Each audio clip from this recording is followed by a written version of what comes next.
सतनाम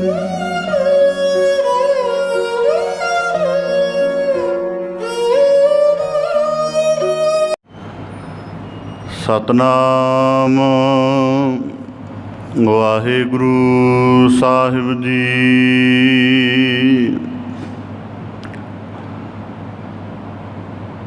किरपा करो दीन के दाते, मेरा गुण अवगण ना विचारो कोई। माटी का क्या तो पै स्वामी, मानस की गाते ही। तू ठाकुरो बैरागरो,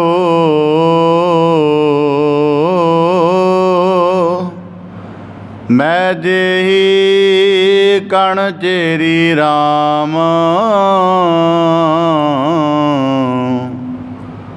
तू सागरो रतनागरो, हौ सार न जाना तेरी राम। सार न जाना तू वड दाना, कर मेरा मत साईं।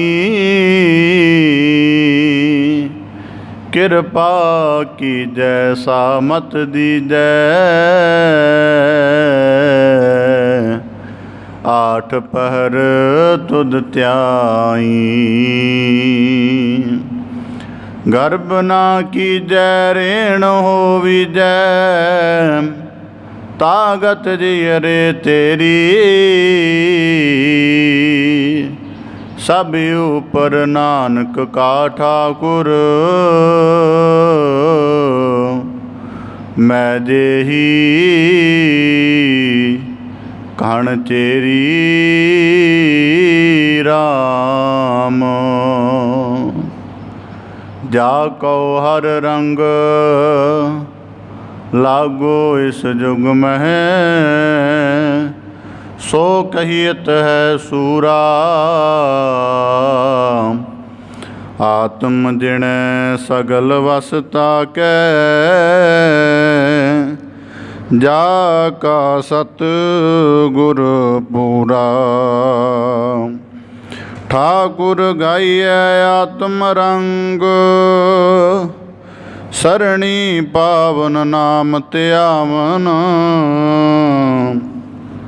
सहज समावन संग,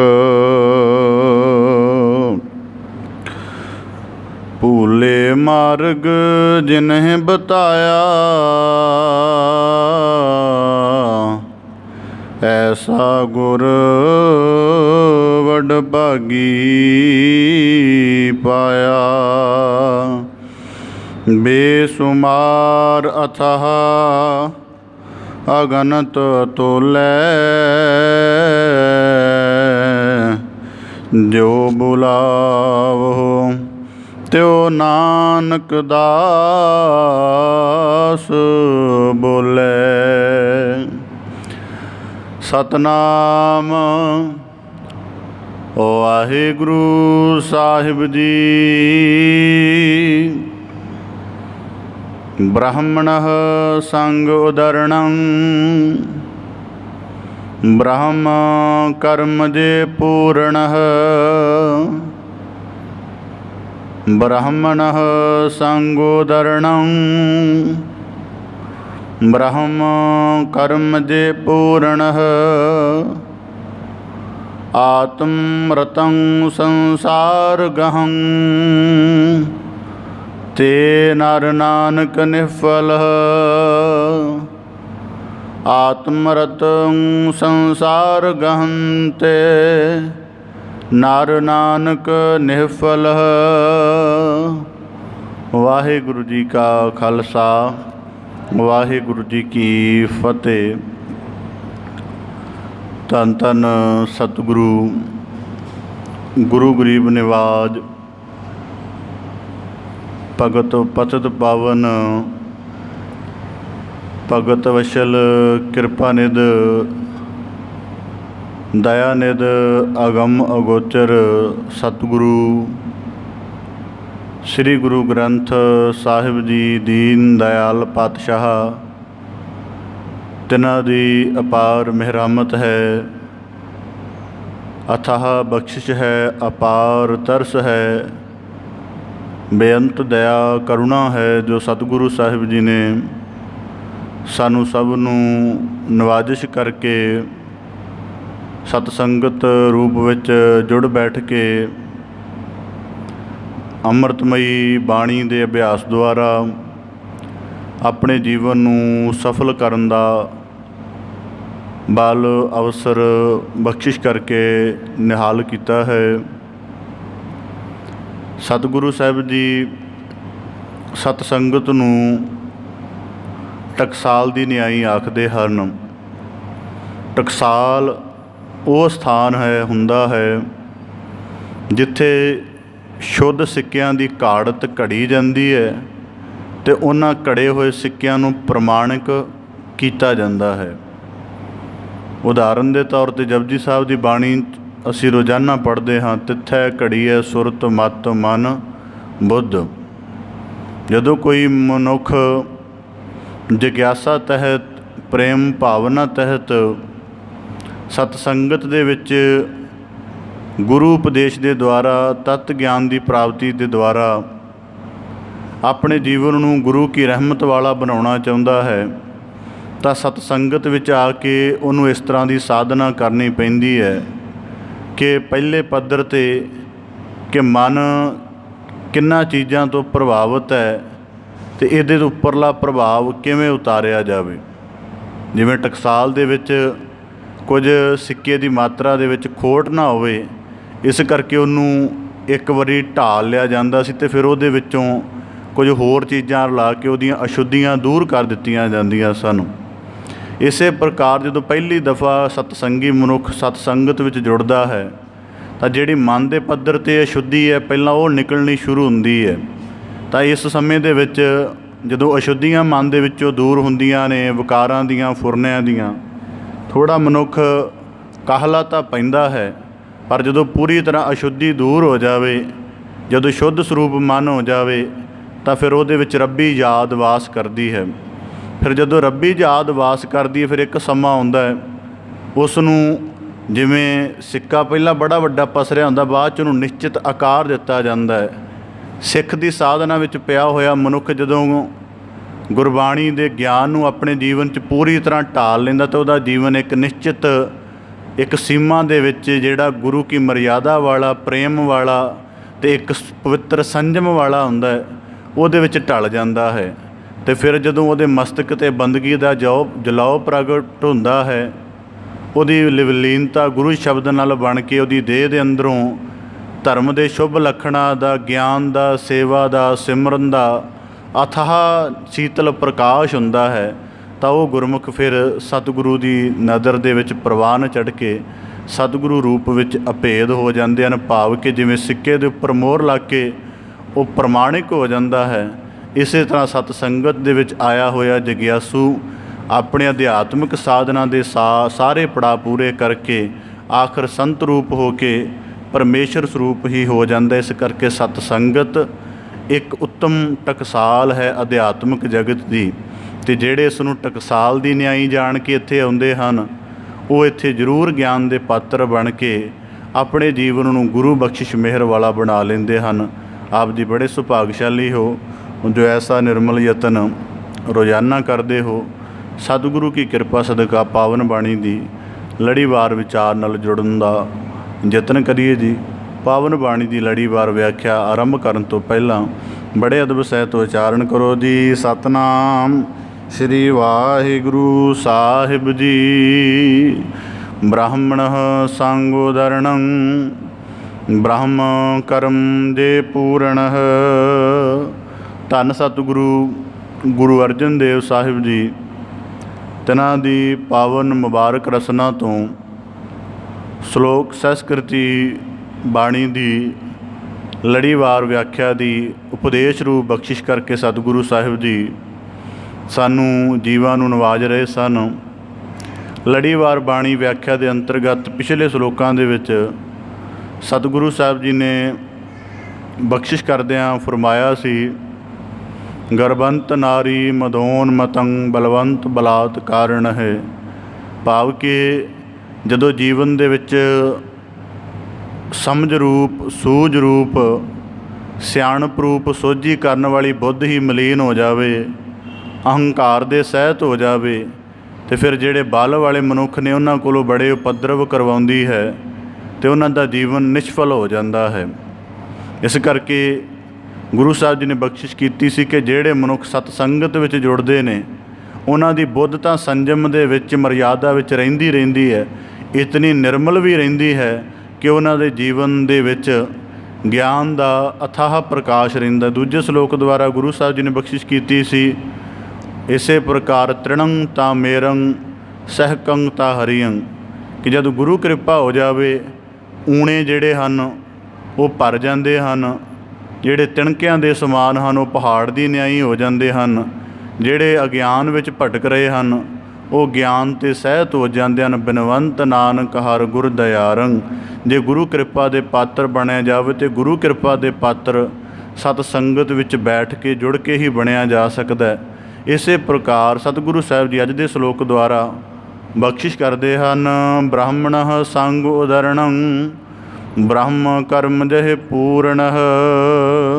ਤਾਂ ਸਤਿਗੁਰੂ ਸਾਹਿਬ ਜੀ ਬਖਸ਼ਿਸ਼ ਕਰਦੇ ਹਨ ਕਿ ਬ੍ਰਹਮਤਾਈ ਦੇ ਮਾਰਗ ਨੂੰ ਧਾਰਨ ਕਰਕੇ ਮਨੁੱਖ ਬ੍ਰਾਹਮਣ ਹੋ ਕੇ ਤਾਂ ਹੀ ਇਸ ਸੰਸਾਰ ਤੋਂ ਸਫਲ ਹੋ ਸਕਦਾ ਹੈ ਜੇ ਉਹਦੇ ਕਰਮ ਪੂਰੇ ਬ੍ਰਾਹਮਣਾਂ ਵਾਲੇ ਹਨ। ਜੇ ਉਹਦਾ ਕੇਵਲ ਨਾਮ ਬ੍ਰਾਹਮਣ ਹੈ, ਉਹਦੇ ਸਮੁੱਚੇ ਕਰਮ 50% ਜਾਂ ਥੋੜ੍ਹੇ ਬਹੁਤੇ ਵੀ ਉਹਦੇ ਨਾਮ ਅਨੁਸਾਰ ਜਾਂ ਉਸਦੇ ਨਾਮ ਦੀ ਆਕਾਂਖਿਆ ਦੇ ਅਨੁਸਾਰ ਨਹੀਂ ਹਨ, ਤਾਂ ਗੁਰੂ ਸਾਹਿਬ ਜੀ ਕਹਿੰਦੇ ਅਜਿਹਾ ਜਨਮ ਠੀਕ ਨਹੀਂ ਹੈ। ਹੁਣ ਸਤਿਗੁਰੂ ਸਾਹਿਬ ਜੀ ਇਸ ਸ਼ਲੋਕ ਦੇ ਵਿੱਚ ਵੀ ਬੜਾ ਗੰਭੀਰ ਨੁਕਤਾ ਹੈ, ਕਿਉਂਕਿ ਜਿਤਨਾ ਅੱਜ ਧਾਰਮਿਕ ਜਗਤ ਦਾ ਵਿਵਹਾਰ ਹੈ ਉਹ ਕੀ ਹੈ ਕਿ ਉਹਦੇ ਵਿੱਚ ਵਿਸ਼ੇਸ਼ਣ ਜਾਂ ਸਤਿਕਾਰਤ ਜਿਹੜੇ ਟਾਈਟਲ ਨੇ ਉਹ ਹਰੇਕ ਮਨੁੱਖ ਦੇ ਨਾਲ ਜੁੜ ਜਾਂਦੇ ਨੇ, ਜੋੜ ਦਿੱਤੇ ਜਾਂਦੇ ਨੇ, ਜਾਂ ਮਨੁੱਖ ਖੁਦ ਜੋੜ ਲੈਂਦਾ, ਜਾਂ ਦੁਨੀਆ ਦਾ ਸੁਭਾਅ ਹੀ ਐਸਾ ਜਿਹੜਾ ਆਪਣੇ ਆਪ ਨੂੰ ਜੋੜ ਦਿੰਦਾ। ਕਈ ਦਫਾ ਸਾਨੂੰ ਕੋਈ ਗਿਆਨੀ ਪਦ ਨਾਲ ਸੰਬੋਧਨ ਹੋਣਗੇ ਤਾਂ ਠੀਕ ਹੈ, ਉਹ ਆਪਣਾ ਮਾਣ ਅਦਬ ਪ੍ਰਗਟ ਕਰਦੇ ਨੇ ਸਾਡੇ ਪ੍ਰਤੀ, ਪਰ ਤਤਸ਼ਿਨ ਸਤਿਗੁਰੂ ਗੁਰਬਾਣੀ ਦੇ ਵਾਕ ਚੇਤੇ ਆਉਂਦੇ ਨੇ, ਭੈ ਕਾਹੂ ਕੋ ਦੇਤ ਨਹਿ ਨਹਿ ਭੈ ਮਾਨ ਧਿਆਨ, ਕਹੋ ਨਾਨਕ ਸੁਨ ਰੇ ਮਨਾ ਗਿਆਨੀ ਤਾਹੇ ਬਖਾਨ। ਕਿ ਅਸਲ 'ਚ ਗਿਆਨੀ ਦੀ ਪਰਿਭਾਸ਼ਾ ਇਹ ਹੈ ਕਿ ਜਿਹੜਾ ਨਾ ਕਾਲ ਦਾ ਭੈ ਮੰਨੇ, ਨਾ ਕਿਸੇ ਦਾ ਕਾਲ ਨੂੰ ਭੈ ਦੇਵੇ, ਨਿਰਭਉ ਸਰੂਪ ਹੋ ਕੇ ਵਿਚਰੇ, ਉਹ ਗਿਆਨੀ ਪੁਰਖ ਕਿਹਾ ਜਾਂਦਾ। ਇਸ ਕਰਕੇ ਅੱਜ ਦੇ ਸ਼ਲੋਕ ਦੁਆਰਾ ਗੁਰੂ ਸਾਹਿਬ ਜੀ ਬਖਸ਼ਿਸ਼ ਕਰਦੇ ਹਨ ਕਿ ਧਰਮ ਦੇ ਦਾਇਰੇ ਵਿੱਚ ਵਿਚਰਨ ਵਾਲੇ ਇਨਸਾਨ ਜਾਂ ਜਿਹੜੇ ਧਰਮ ਦੇ ਵਿਸ਼ੇਸ਼ਣਾਂ ਨੂੰ ਆਪਣੇ ਨਾਮ ਨਾਲ ਜੋੜਦੇ ਹਨ, ਗੁਰੂ ਸਾਹਿਬ ਜੀ ਬ੍ਰਾਹਮਣ, ਕਿਉਂਕਿ ਜੇ ਆਪ ਜੀ ਆਰੰਭ ਦੀ ਬਾਣੀ ਦੇ ਵਿੱਚ ਸ਼ਲੋਕ ਗੁਰੂ ਨਾਨਕ ਸਾਹਿਬ ਜੀ ਦੀ ਰਚਨਾ ਦੁਆਰਾ ਬਖਸ਼ਿਸ਼ ਹੋਈ ਸੀ, ਪੜ੍ਹ ਪੁਸਤਕ ਸੰਧਿਆ ਬਾਦੰ ਸਿਲ ਪੂਜ ਸਬਗਲ ਸਮਾਦੰ, ਕਿ ਗੁਰੂ ਸਾਹਿਬ ਜੀ ਨੇ ਬ੍ਰਾਹਮਣ ਲੋਕਾਂ ਨੂੰ, ਪੰਡਤ ਲੋਕਾਂ ਨੂੰ, ਗਿਆਨਵਾਨ ਜਿਹੜੇ ਪਹਿਲਾਂ ਸਨ, ਉਹਨਾਂ ਦੇ ਕਰਮ ਜਿਹੜੇ ਉਹਨਾਂ ਦੇ ਸੁਭਾਅ ਅਨੁਸਾਰ ਅਤੇ ਠੀਕ ਰੂਪ ਅਨੁਸਾਰ ਨਹੀਂ ਸਨ, ਸਤਿਗੁਰੂ ਸਾਹਿਬ ਜੀ ਨੇ ਉਹਨਾਂ ਨੂੰ ਬਖਸ਼ਿਸ਼ ਕਰਕੇ ਨਵਾਜ਼ਿਸ਼ ਕੀਤੀ ਸੀ। ਤਾਂ ਗੁਰੂ ਸਾਹਿਬ ਜੀ ਇਸੇ ਪ੍ਰਕਾਰ ਗੁਰੂ ਅਰਜਨ ਦੇਵ ਸਾਹਿਬ ਜੀ ਬਖਸ਼ਿਸ਼ ਕਰਦੇ ਹਨ, ਬ੍ਰਾਹਮਣः ਸੰਗ ਉਦਰਣੰ। ਅਗਰ ਨਾਮ ਬ੍ਰਾਹਮਣ ਹੈ ਤਾਂ ਕਰਮ ਬ੍ਰਾਹਮਣ ਦੇ ਅਨੁਸਾਰ ਹੋਣੇ ਚਾਹੀਦੇ ਨੇ। ਧਰਮ ਦੀ ਅੱਜ ਇੱਕ ਬਹੁਤ ਵੱਡੀ ਤਰਾਸਦੀ ਹੈ ਕਿ ਮਨੁੱਖ ਦਾ ਨਾਮ ਬੜਾ ਚੰਗਾ ਹੈ, ਉਹਦਾ ਹੋਰ ਸਾਰਾ ਕੁਝ ਠੀਕ ਹੈ, ਪਰ ਧਰਮ ਦਾ ਜਦੋਂ ਆਚਰਣ ਕਮਾਉਣਾ ਹੈ ਉਦੋਂ ਉਹਦੇ ਯਤਨ ਦੇ ਵਿੱਚ ਬੜੀ ਕਮੀ ਆ ਜਾਂਦੀ ਹੈ। ਤਾਂ ਇਸ ਕਰਕੇ ਗੁਰੂ ਸਾਹਿਬ ਜੀ ਕਹਿੰਦੇ ਬ੍ਰਾਹਮਣः ਸੰਗ ਉਦਰਣੰ। ਹੁਣ ਸਤਿਗੁਰੂ ਸਾਹਿਬ ਜੀ ਬਾਣੀ ਦੇ ਵਿੱਚ ਬ੍ਰਾਹਮਣ ਕਿਸ ਨੂੰ ਮੰਨਦੇ ਹਨ? ਆਮ ਤੌਰ 'ਤੇ ਤਾਂ ਸਾਨੂੰ ਸਾਰਿਆਂ ਨੂੰ ਪਤਾ ਹੈ ਕਿ ਬ੍ਰਾਹਮਣ ਭਾਵ ਜਿਹਨੂੰ ਉੱਚੀ ਕੁੱਲ ਵਾਲੇ ਸਮਝਿਆ ਜਾਂਦਾ ਹੈ, ਸ਼ਿਖਾ, ਧੋਤੀ, ਜਨੇਊ, ਤਿਲਕ ਆਦਿਕ ਧਾਰਨ ਕਰਦੇ ਨੇ, ਵੇਦਾਂ ਸ਼ਾਸਤਰਾਂ ਦੀ ਮਰਯਾਦਾ ਦਾ ਪਾਲਣ ਕਰਕੇ ਪੂਜਾ ਪ੍ਰਤਿਸ਼ਠਾ, ਕਰਮ ਕਾਂਡ ਆਦਿਕ ਜਿਹੜੇ ਕਰਮ ਨੇ ਉਹਨਾਂ ਨੂੰ ਨੇਮ ਨਾਲ ਨਿਭਾਉਂਦੇ ਨੇ, ਇਹਨਾਂ ਨੂੰ ਬ੍ਰਾਹਮਣ ਕਿਹਾ ਜਾਂਦਾ ਹੈ। ਪਰ ਗੁਰੂ ਸਾਹਿਬ ਜੀ ਦੇ ਜੋ ਗੁਰਬਾਣੀ ਦਾ ਮੌਲਿਕ ਦ੍ਰਿਸ਼ਟੀਕੋਣ ਹੈ, ਭਗਤ ਕਬੀਰ ਸਾਹਿਬ ਜੀ ਫਰਮਾਉਂਦੇ, ਕਹੋ ਕਬੀਰ ਜੋ ਬ੍ਰਹਮ ਵਿਚਾਰੈ, ਸੋ ਬ੍ਰਾਹਮਣ ਕਹੀਅਤ ਹੈ ਹਮਾਰੈ। ਜੇ ਪ੍ਰਚਲਿਤ ਬ੍ਰਾਹਮਣ ਦਾ ਅਭਿਆਸ ਦੇਖਿਆ ਜਾਵੇ ਤਾਂ ਉਹ ਜੀਵਾਂ ਦੇ ਨਾਲ ਵਿਤਕਰਾ ਕਰਦਾ ਹੈ ਕਿ ਤੁਸੀਂ ਵੈਸ਼ ਹੋ, ਸ਼ੂਦਰ ਹੋ ਜਾਂ ਨੀਵੀਂ ਕੁਲ ਵਾਲੇ ਹੋ। ਪਰ ਗੁਰੂ ਸਾਹਿਬ ਜੀ ਕਹਿੰਦੇ ਜਿਹੜਾ ਠੀਕ ਅਰਥਾਂ ਦੇ ਵਿੱਚ, ਅਧਿਆਤਮਿਕ ਅਰਥਾਂ ਦੇ ਵਿੱਚ ਦੈਵੀ ਗੁਣਾਂ ਦੇ ਸਹਿਤ ਵਾਲਾ ਬ੍ਰਾਹਮਣ ਹੈ, ਉਹ ਭਗਤ ਕਬੀਰ ਸਾਹਿਬ ਜੀ ਕਹਿੰਦੇ ਕਹੋ ਕਬੀਰ ਜੋ ਬ੍ਰਹਮ ਵਿਚਾਰੈ। ਹੁਣ ਬ੍ਰਹਮ ਦਾ ਭਾਵ ਇਹ ਹੈ ਕਿ ਹਰੇਕ ਸਰੀਰ ਅੰਦਰ, ਹਰੇਕ ਆਕਾਰ ਅੰਦਰ ਉਸ ਮਾਲਕ ਦੀ ਜੋਤ ਵਿਦਮਾਨ ਹੈ। ਉਸੇ ਜੋਤ ਦੇ ਪ੍ਰਕਾਸ਼ ਕਰਕੇ ਸਾਰਾ ਜਗਤ ਉਹਦੇ ਤੋਂ ਉਤਪੰਨ ਹੋਇਆ ਹੈ। ਅਤੇ ਜਦੋਂ ਉਹਨਾਂ ਹਰੇਕ ਕਿਣਕੇ ਦੇ ਅੰਦਰ, ਹਰੇਕ ਜ਼ਰਰੇ ਦੇ ਅੰਦਰ ਪਰਮੇਸ਼ਰ ਦੀ ਹੋਂਦ ਨੂੰ ਤੱਕ ਕੇ ਅਤੇ ਉਹਦਾ ਹਾਜ਼ਰਾ ਹਜ਼ੂਰ ਅਭਿਆਸ ਕਰਕੇ, ਜਿਹੜਾ ਉਹਦੀ ਦੀਰਘ ਵਿਚਾਰ ਕਰਕੇ ਅਤੇ ਉਹਨੂੰ ਆਪਣੇ ਕਰਮ ਵਿੱਚ ਢਾਲ ਲੈਂਦਾ ਹੈ, ਤਾਂ ਗੁਰੂ ਸਾਹਿਬ ਜੀ ਕਹਿੰਦੇ, ਭਗਤ ਕਬੀਰ ਸਾਹਿਬ ਜੀ ਕਹਿੰਦੇ ਉਹ ਬ੍ਰਾਹਮਣ ਹੈ। ਸ਼ਲੋਕ 12 ਤੇ ਵਧੇਕ ਪੜ੍ਹੀਏ ਤਾਂ ਉਹਦੇ ਵਿੱਚ ਜ਼ਿਕਰ ਮਿਲਦਾ ਹੈ। ਸਤਿਗੁਰੂ ਸਾਹਿਬ ਜੀ ਉਪਦੇਸ਼ ਰੂਪ ਫਰਮਾਉਂਦੇ ਹਨ, ਸੋ ਬ੍ਰਾਹਮਣ ਜੋ ਬਿੰਦੈ ਬ੍ਰਹਮ, ਜਪ ਤਪ ਸੰਜਮ ਕਮਾਵੈ ਕਰਮ। ਇਸੇ ਪ੍ਰਕਾਰ ਗੁਰੂ ਸਾਹਿਬ ਜੀ ਕਹਿੰਦੇ ਕਿ ਜਿਹੜਾ ਜੀਵਾਂ ਨੂੰ ਦੇਖਦਾ ਹੈ। ਹੁਣ ਗੁਰਬਾਣੀ ਦੀ ਇੱਕ ਮੌਲਿਕ ਵਿਸ਼ੇਸ਼ਤਾ ਇਹ ਵੀ ਹੈ ਸਤਿਗੁਰੂ ਸਾਹਿਬ ਜੀ ਦੇ ਉਪਦੇਸ਼ ਦੀ, ਕਿ ਹੁਣ ਅਸੀਂ ਆਮ ਕਰਕੇ ਕਹਿੰਦੇ ਨਾ ਗੁਰਬਾਣੀ ਦਾ ਉਪਦੇਸ਼ ਸਰਬ ਲਈ ਸਾਂਝਾ ਹੈ। ਸ਼ਾਸਤਰਾਂ ਨੂੰ ਪੜ੍ਹਾਂਗੇ ਤਾਂ ਉਹ ਕਹਿਣਗੇ ਬ੍ਰਾਹਮਣ ਦੇ ਕਰਮ ਆ ਨੇ, ਇਸ ਤਰ੍ਹਾਂ ਪੂਜਾ ਕਰਨੀ, ਇਸ ਤਰ੍ਹਾਂ ਸਾਰਾ ਕੁਝ ਕਰਨਾ, ਸੰਧਿਆ ਦੇ ਕਰਮ ਕਰਨੇ, ਤ੍ਰਿਪਾਲ ਆਦਿਕ ਸਭ ਪ੍ਰਕਾਰ ਦੇ ਤਿਲਕ ਧਾਰਨ ਕਰਨੇ, ਇਹ ਬ੍ਰਾਹਮਣ ਦੇ ਕਰਮ ਨੇ। ਅਤੇ ਜੇ ਮੰਨ ਲਓ ਉਹੀ ਬ੍ਰਾਹਮਣ ਦੀ ਵਿਆਖਿਆ ਨੂੰ ਅਸੀਂ ਅਪਣਾ ਲਈਏ ਤਾਂ ਫਿਰ ਮਤਲਬ ਦੁਨੀਆ ਦੀ ਬਿਲਕੁਲ ਥੋੜ੍ਹੀ ਜਿਹੀ ਆਬਾਦੀ ਬ੍ਰਾਹਮਣ ਹੋ ਸਕੇਗੀ, ਸਾਰੀ ਆਬਾਦੀ ਬ੍ਰਾਹਮਣ ਨਹੀਂ ਹੋ ਸਕੇਗੀ। ਤਾਂ ਹੁਣ ਗੁਰੂ ਨਾਨਕ ਸਾਹਿਬ ਜੀ ਦਾ, ਗੁਰੂ ਸਾਹਿਬਾਨਾਂ ਦਾ ਉਪਦੇਸ਼ ਸਗਲੀ ਕਾਇਨਾਤ ਦੇ ਲਈ ਇੱਕ ਸੁਰ ਸਾਂਝਾ ਹੈ। ਤਾਂ ਗੁਰੂ ਸਾਹਿਬ ਜੀ ਕਹਿੰਦੇ ਇਸੇ ਪ੍ਰਕਾਰ ਜਿਹੜਾ ਵੈਸੇ ਆਪਣੇ ਆਪ ਨੂੰ ਕੁੱਲਾ ਰੀਤ ਕਰਕੇ ਬ੍ਰਾਹਮਣ ਮੰਨ ਰਿਹਾ, ਉਹਨੂੰ ਵੀ ਇਹ ਉਪਦੇਸ਼ ਹੈ ਕਿ ਤੂੰ ਵੀ ਆਪਣੇ ਕਰਮਾਂ ਦੇ ਵਿੱਚ ਪੂਰਨ ਹੋ। ਅਤੇ ਜਿਹੜੇ ਅੰਦਰ ਅਧਿਆਤਮਿਕ ਜਗਿਆਸਾ, ਜਿਵੇਂ ਜਦੋਂ ਸੈਸਕ੍ਰਿਤੀ ਬਾਣੀ ਦੀ ਵਿਆਖਿਆ ਆਰੰਭ ਹੋਈ ਸੀ ਤਾਂ ਆਪ ਦੇ ਨਾਲ ਜ਼ਿਕਰ ਸਾਂਝਾ ਕੀਤਾ ਗਿਆ ਸੀ ਕਿ 8 ਤਰ੍ਹਾਂ ਦੇ ਬ੍ਰਾਹਮਣ ਹੁੰਦੇ ਨੇ। ਤਾਂ ਜਦੋਂ ਇਹ ਵਿਚਾਰ ਸ਼ੁਰੂ ਹੋਇਆ ਕਿ ਬ੍ਰਾਹਮਣ ਕੌਣ ਹੁੰਦਾ ਹੈ, ਜਿਹੜਾ ਮਨੁੱਖ ਕੇਵਲ ਖਾਣ ਪੀਣ ਤੱਕ ਮਤਲਬ ਰੱਖਦਾ ਸੀ, ਬਸ ਕਮਾਈ, ਵਿਸ਼ਿਆਂ ਵਿਕਾਰਾਂ ਤੱਕ ਆਪਣਾ ਵਾਹ ਰੱਖਦਾ ਸੀ, ਨਾ ਉਹਨੂੰ ਧਰਮ ਦੇ ਆਚਰਣ ਦੀ ਕੋਈ ਚਿੰਤਾ, ਨਾ ਸਿਮਰਨ ਦਾ ਸੁਭਾਅ, ਨਾ ਸੇਵਾ ਦਾ ਕੋਈ ਕਰਮ ਕਰਨਾ, ਨਾ ਕੋਈ ਗਿਆਨ ਦੀ ਤਲਾਸ਼ ਕਰਨੀ, ਇਹੋ ਜਿਹਾ ਇਨਸਾਨ ਜਿਹੜੇ ਕਰਮ ਕਰਦਾ ਸੀ ਉਹਨੂੰ ਸ਼ੂਦਰ ਕਿਹਾ ਜਾਂਦਾ ਸੀ। ਅਸਲ 'ਚ ਸ਼ੂਦਰ ਉਹਨੂੰ ਕਿਹਾ ਜਾਂਦਾ ਸੀ। ਤਾਂ ਬਾਅਦ 'ਚ ਜਿਹੜੇ ਥੋੜ੍ਹਾ ਬਹੁਤਾ ਕਿਰਤ ਆਦਿਕ ਦਾ ਯਤਨ ਕਰਦੇ ਸਨ ਅਤੇ ਨਾਲ ਥੋੜ੍ਹਾ ਬਹੁਤਾ ਧਰਮ ਦਾ ਦਾਨ ਪੁੰਨ ਦਾ ਸੁਭਾਅ ਕਰ ਲੈਂਦੇ ਸਨ, ਉਹਨਾਂ ਨੂੰ ਵੈਸ਼ ਕਿਹਾ ਜਾਂਦਾ ਸੀ। ਅਤੇ ਜਿਹੜੇ ਬਿਲਕੁਲ ਲੋਕ ਬਿਲਕੁਲ ਧਰਮ ਦੇ ਸਹਿਤ ਹੋ ਕੇ ਧਰਮ ਦੇ ਆਚਰਣ ਨੂੰ ਪਰਪੱਕ ਰੂਪ ਦੇ ਵਿੱਚ ਕਮਾਉਣਾ ਕਰਨਾ ਸ਼ੁਰੂ ਕਰ ਦਿੰਦੇ ਸਨ, ਉਹ ਖੱਤਰੀ ਹੋ ਜਾਂਦੇ ਜੰਤ ਜਿਹੜਾ ਪੂਰੀ ਤਰ੍ਹਾਂ ਉਹਦੇ ਵਿੱਚ ਢਲ ਜਾਂਦਾ ਸੀ, ਭਾਵ ਕਿ ਧਰਮ ਦੇ ਲੱਖਣਾਂ ਨੂੰ ਕਮਾਉਣਾ ਸ਼ੁਰੂ ਕਰ ਦਿੰਦਾ ਸੀ, ਦਇਆ ਨੂੰ, ਸਾਂਝੀਵਾਲਤਾ, ਸਮਦ੍ਰਿਸ਼ਟੀ ਨੂੰ, ਇਸ ਤਰ੍ਹਾਂ ਦੇ ਗੁਣਾਂ ਨੂੰ, ਭਾਵ ਕਿ ਪੂਰੇ ਅਧਿਆਤਮਿਕ ਜੀਵਨ ਵਾਲਾ ਮਨੁੱਖ, ਉਹਨੂੰ ਬ੍ਰਾਹਮਣ ਕਿਹਾ ਜਾਂਦਾ ਸੀ। ਸਮੇਂ ਸਮੇਂ ਨਾਲ ਜਦੋਂ ਵਰਨ ਰੀਤ ਬਣੀ, ਫਿਰ ਇਹ ਵਰਨ ਫਿਕਸ ਹੋ ਗਏ ਕਿ ਜਿਹੜਾ ਇਸ ਕੁੱਲ ਵਿੱਚ ਜੰਮਦਾ ਉਹ ਬ੍ਰਾਹਮਣ ਹੈ। ਤਾਂ ਇਸ ਕਰਕੇ ਗੁਰੂ ਸਾਹਿਬ ਜੀ ਕਹਿੰਦੇ ਬ੍ਰਾਹਮਣ ਸੰਗ ਉਦਰਣਹ, ਬ੍ਰਾਹਮਣ ਦਾ ਪਹਿਲਾ ਕਰਮ ਹੈ ਕਿ ਉਹ ਸਾਰਿਆਂ ਦੇ ਜੀਵਾਂ ਅੰਦਰ ਮਾਲਕ ਦੀ ਸੁਚਤਮ ਹੋਂਦ ਨੂੰ ਜਾਣੇ। ਦੂਜਾ ਸੁੱਚ ਜਿਹੜੀ ਬਾਹਰੀ ਕਰਦਾ ਹੈ ਉਹਦੀ ਬਜਾਏ, ਇਸ ਕਰਕੇ ਗੁਰਬਾਣੀ 'ਚ ਵਾਕ ਆਉਂਦੇ ਹਨ, ਸਤਿਗੁਰੂ ਸਾਹਿਬ ਜੀ ਫਰਮਾਉਂਦੇ ਹਨ ਕਿ ਬ੍ਰਾਹਮਣ ਨੇ ਜਿਹੜੀਆਂ ਚੁਲੀਆਂ ਹਨ ਉਹ ਸੱਚ ਆਚਰਣ ਦੀਆਂ ਕਰਨੀਆਂ ਹਨ, ਕਿ ਬਾਹਰੀ ਤੌਰ 'ਤੇ ਸੁੱਚ ਪਿੱਟ ਦਾ ਭ੍ਰਮਣ ਨਹੀਂ ਕਰਨਾ, ਸਗੋਂ ਉਹਨੇ ਆਪਣੀ ਆਤਮਿਕ ਜੀਵਨ ਦੀ ਸੁੱਚਤਾ ਨੂੰ ਬਣਾਈ ਰੱਖਣਾ ਹੈ। ਆਤਮਿਕ ਜੀਵਨ ਦੀ ਸੁੱਚਤਾ ਕਿਵੇਂ ਬਣਦੀ ਹੈ ਕਿ ਜਿਸ ਖਿਆਲ ਦੁਆਰਾ ਉਹਨੇ ਸੋਚਣਾ ਹੈ ਉਹਦੇ ਦੁਆਰਾ ਲੋਕਾਈ ਦਾ ਭਲਾ ਹੋਵੇ, ਜਿਸ ਖਿਆਲ ਦੁਆਰਾ ਉਹਨੇ ਕੁਝ ਚਿਤਵਣਾ ਹੈ ਉਹਦੇ ਦੁਆਰਾ ਪਰਮੇਸ਼ਰ ਦੀ ਯਾਦ ਦਾ ਖਿਆਲ ਹੋਵੇ। ਅਤੇ ਇਹ ਬ੍ਰਾਹਮਣ ਦੇ ਅਧਿਆਤਮਿਕ ਕਰਮ ਹਨ। ਤਾਂ ਗੁਰੂ ਸਾਹਿਬ ਜੀ ਕਹਿੰਦੇ ਜੇ ਇਹਨਾਂ ਦੇ ਕੋਈ ਸਹਿਤ ਕਰਦਾ ਹੈ ਤਾਂ ਗੁਰੂ ਸਾਹਿਬ ਜੀ ਕਹਿੰਦੇ ਬ੍ਰਹਮ ਕਰਮ ਦੇ ਪੂਰਨ ਹੈ। ਤਾਂ ਉਹਦੇ ਫਿਰ ਕੀਤੇ ਹੋਏ ਸਾਰੇ ਕਰਮ ਪੂਰਨ ਅਰਥਾਂ ਵਾਲੇ ਹਨ। ਪੂਰਨ ਅਰਥਾਂ ਦੇ ਵਿੱਚ ਕੀਤੇ ਹੋਏ ਕਰਮ ਹੀ ਉਹਦੇ ਅਧਿਆਤਮਿਕ ਜੀਵਨ ਦੀ ਮਹੱਤਤਾ ਨੂੰ ਪ੍ਰਗਟ ਕਰਨਗੇ। ਹੁਣ ਜਿਵੇਂ ਸਿੱਖੀ ਦਾ ਸੁਭਾਅ ਹੈ, ਸਤਿਗੁਰੂ ਸਾਹਿਬ ਜੀ ਬਾਣੀ 'ਚ ਸਰਲ ਉਪਦੇਸ਼ ਕਰਕੇ ਬਖਸ਼ਿਸ਼ ਕਰਦੇ ਨੇ, ਸਿੱਖੀ ਸਿੱਖਿਆ ਗੁਰ ਵਿਚਾਰ, ਸੋ ਸਿੱਖ ਸਖਾ ਬੰਦਪ ਹੈ ਭਾਈ ਜੇ ਗੁਰ ਕੇ ਪਾਣੇ ਵਿੱਚ ਆਵੇ। ਕਿ ਜਿਹੜਾ ਕੇਵਲ ਨਾਮ ਧਰੀ, ਅੱਜ ਜਗਤ ਦੀ ਤਰਾਸ ਕੀ ਹੈ ਕਿ ਨਾਮ ਧਰੀ, ਕਹਿੰਦੇ ਗੁਰੂ ਅਰਜਨ ਸਾਹਿਬ ਜੀ ਨੂੰ, ਗੁਰੂ ਅਮਰਦਾਸ ਸਾਹਿਬ ਜੀ ਨੂੰ ਗੁਰੂ ਅਮਰਦਾਸ ਸਾਹਿਬ ਜੀ ਨੂੰ ਕਿਸੇ ਨੇ ਪੁੱਛਿਆ ਕਿ ਗੁਰੂ ਸਾਹਿਬ ਜੀ, ਤੁਹਾਡੀ ਨਜ਼ਰ ਅਨੁਸਾਰ ਪੂਰਨ ਸਿੱਖ ਕਿੰਨੇ ਹੋਏ ਨੇ? ਗੁਰੂ ਅਮਰਦਾਸ ਸਾਹਿਬ ਜੀ ਨੂੰ ਪੁੱਛਿਆ ਗਿਆ ਕਿ ਤੁਹਾਡੇ ਜਾਚੇ, ਤੁਹਾਡੇ ਖਿਆਲ ਅਨੁਸਾਰ, ਤੁਹਾਡੇ ਸਮਝ ਅਨੁਸਾਰ ਤੁਹਾਡੇ ਤੋਂ ਪਹਿਲਾਂ ਪੂਰਨ ਸਿੱਖ ਕਿੰਨੇ ਹੋਏ ਨੇ? ਉਹ ਕਹਿਣ ਲੱਗੇ 2.5। ਤਾਂ ਜਿਸ ਸਿੱਖ ਨੇ ਪ੍ਰਸ਼ਨ ਪੁੱਛਿਆ ਕਹਿਣ ਲੱਗੇ ਜੀ ਕਿਸ ਤਰ੍ਹਾਂ? ਕਹਿਣ ਲੱਗੇ ਜੀ ਧੰਨ ਸਤਿਗੁਰੂ ਗੁਰੂ ਨਾਨਕ ਦੇਵ ਸਾਹਿਬ ਜੀ ਅਤੇ ਧੰਨ ਸਤਿਗੁਰੂ ਗੁਰੂ ਅੰਗਦ ਸਾਹਿਬ ਜੀ 2 ਪੂਰਨ ਗੁਰਸਿੱਖ ਅਤੇ ਅੱਧਾ ਕੁ ਮੈਂ, ਭਾਵ ਕਿ ਮੈਂ ਅਜੇ ਅੱਧਾ ਸਿੱਖ ਹਾਂ। ਵੇਖੋ ਗੁਰੂ ਸਾਹਿਬਾਨ ਜਦੋਂ ਏਡੇ ਵੱਡੇ ਵਾਹ ਕਹਿੰਦੇ ਨੇ ਅਤੇ ਇਹਦਾ ਅਰਥ ਕਿੱਡਾ ਵੱਡਾ ਹੋਏਗਾ। ਮਤਲਬ ਜਿਹੜਾ ਗੁਰੂ ਜੀਵਨ ਜਿਹਨੂੰ ਅਸੀਂ ਨਤਮਸਤਕ ਹੁੰਦੇ ਹਾਂ, ਉਹ ਵੀ ਸਿੱਖ ਦੀ ਘਾਲਣਾ ਵਿੱਚ ਪੈ ਕੇ ਸਾਡੇ ਜੀਵਨ ਨੂੰ ਏਡੀ ਵੱਡੀ ਆਦਰਸ਼ ਦੇ ਰਹੇ ਹਨ। ਤਾਂ ਇਸੇ ਕਰਕੇ ਗੁਰੂ ਸਾਹਿਬ ਜੀ ਕਹਿੰਦੇ ਬ੍ਰਹਮ ਕਰਮ ਜੇ ਪੂਰਨ ਹੈ, ਕੇਵਲ ਨਾਮ ਧਾਰੀਕ ਨਹੀਂ ਹੋਣਾ ਚਾਹੀਦਾ।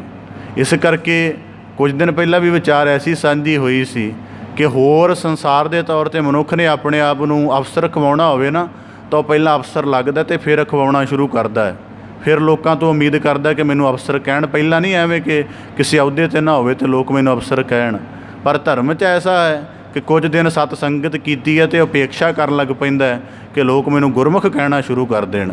ਤਾਂ ਗੁਰੂ ਸਾਹਿਬ ਜੀ ਕਹਿੰਦੇ ਬ੍ਰਹਮ ਕਰਮ ਜੇ ਪੂਰਨ ਹੈ, ਹੇ ਬ੍ਰਾਹਮਣ ਜੇ ਕੀਤੇ ਹੋਏ ਕਰਮਾਂ ਦੇ ਸਹਿਤ ਆਤਮ ਜੋਤ ਨੂੰ ਚੀਤਦਿਆਂ ਬ੍ਰਹਮ ਬਿੰਦੈ ਤਿਸ ਦਾ ਬ੍ਰਹਮਤ ਰਹਿ ਏਕ ਸ਼ਬਦ ਲਿਵ ਲਾਏ। ਜਿਹੜਾ ਸਾਰਿਆਂ ਦੇ ਅੰਦਰ ਇੱਕੋ ਨੂਰ ਨੂੰ ਜਾਣ ਕੇ ਉਹਦਾ ਹਾਜ਼ਰ ਨਾਜ਼ਰਤਾ ਦਾ ਅਭਿਆਸ ਕਰਦਾ ਹੈ, ਤਾਂ ਗੁਰੂ ਸਾਹਿਬ ਜੀ ਕਹਿੰਦੇ ਉਹੀ ਬ੍ਰਾਹਮਣ ਹੈ ਜਿਹੜਾ ਆਪਣੀ ਆਤਮਿਕ ਸੁੱਚਤਾ ਨੂੰ ਸਦਾ ਸਾਬਤ ਰੱਖਦਾ ਹੈ। ਅਤੇ ਜਿਹੜਾ ਹੁਣ ਜਿਵੇਂ ਬ੍ਰਾਹਮਣਾਂ ਦਾ ਇੱਕ ਕਰਮ ਵਿੱਦਿਆ ਦੇਣੀ ਵੀ ਮੰਨਿਆ ਗਿਆ, ਤਾਂ ਗੁਰੂ ਸਾਹਿਬ ਜੀ ਕਹਿੰਦੇ ਜਿਹੜਾ ਸੰਸਾਰ ਨੂੰ ਆਤਮ ਗਿਆਨ ਦ੍ਰਿੜ ਕਰਵਾਉਂਦਾ ਹੈ, ਕਰਮਾਂ ਦੀ ਸ਼ੁੱਧਤਾ ਨੂੰ ਕਮਾਉਣ ਦੇ ਢੰਗ ਦੱਸਦਾ ਹੈ, ਉਹੀ ਠੀਕ ਅਰਥਾਂ ਦੇ ਵਿੱਚ ਬ੍ਰਾਹਮਣ ਹੈ। ਆਤਮ ਰਤੰ ਸੰਸਾਰ ਗਹੰ ਤੇ ਨਰ ਨਾਨਕ ਨਿਹਫਲ।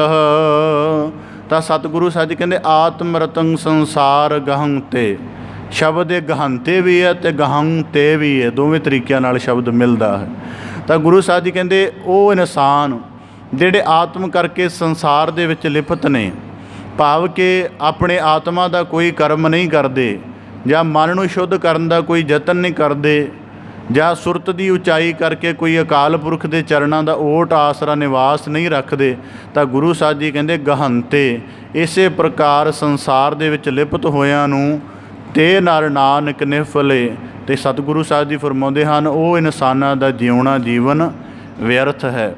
ਹੁਣ ਜੇ ਮਨੁੱਖ ਕਹੇ ਕਿ ਮੈਂ ਆਪਣੇ ਸਰੀਰ ਦੀ ਜੀਵਨ ਦੀ ਪਾਲਣਾ ਪੋਸ਼ਣਾ ਕੀਤੀ, ਪਰਿਵਾਰ ਦੀ ਰਚਨਾ ਨੂੰ ਪੂਰਿਆਂ ਕੀਤਾ, ਸੰਸਾਰਿਕ ਜ਼ਿੰਮੇਵਾਰੀਆਂ ਦਾ ਨੇਮ ਨਿਭਾਇਆ, ਇਹ ਸਾਰਾ ਕੁਝ ਕੀਤਾ ਅਤੇ ਮੈਨੂੰ ਸਫਲ ਮਨੁੱਖ ਕਿਹਾ ਜਾਵੇ, ਤਾਂ ਫਿਰ ਇਹ ਕੁਝ ਤਾਂ ਪਸ਼ੂਆਂ 'ਚ ਵੀ ਵਿਆਪਤ ਹੈ।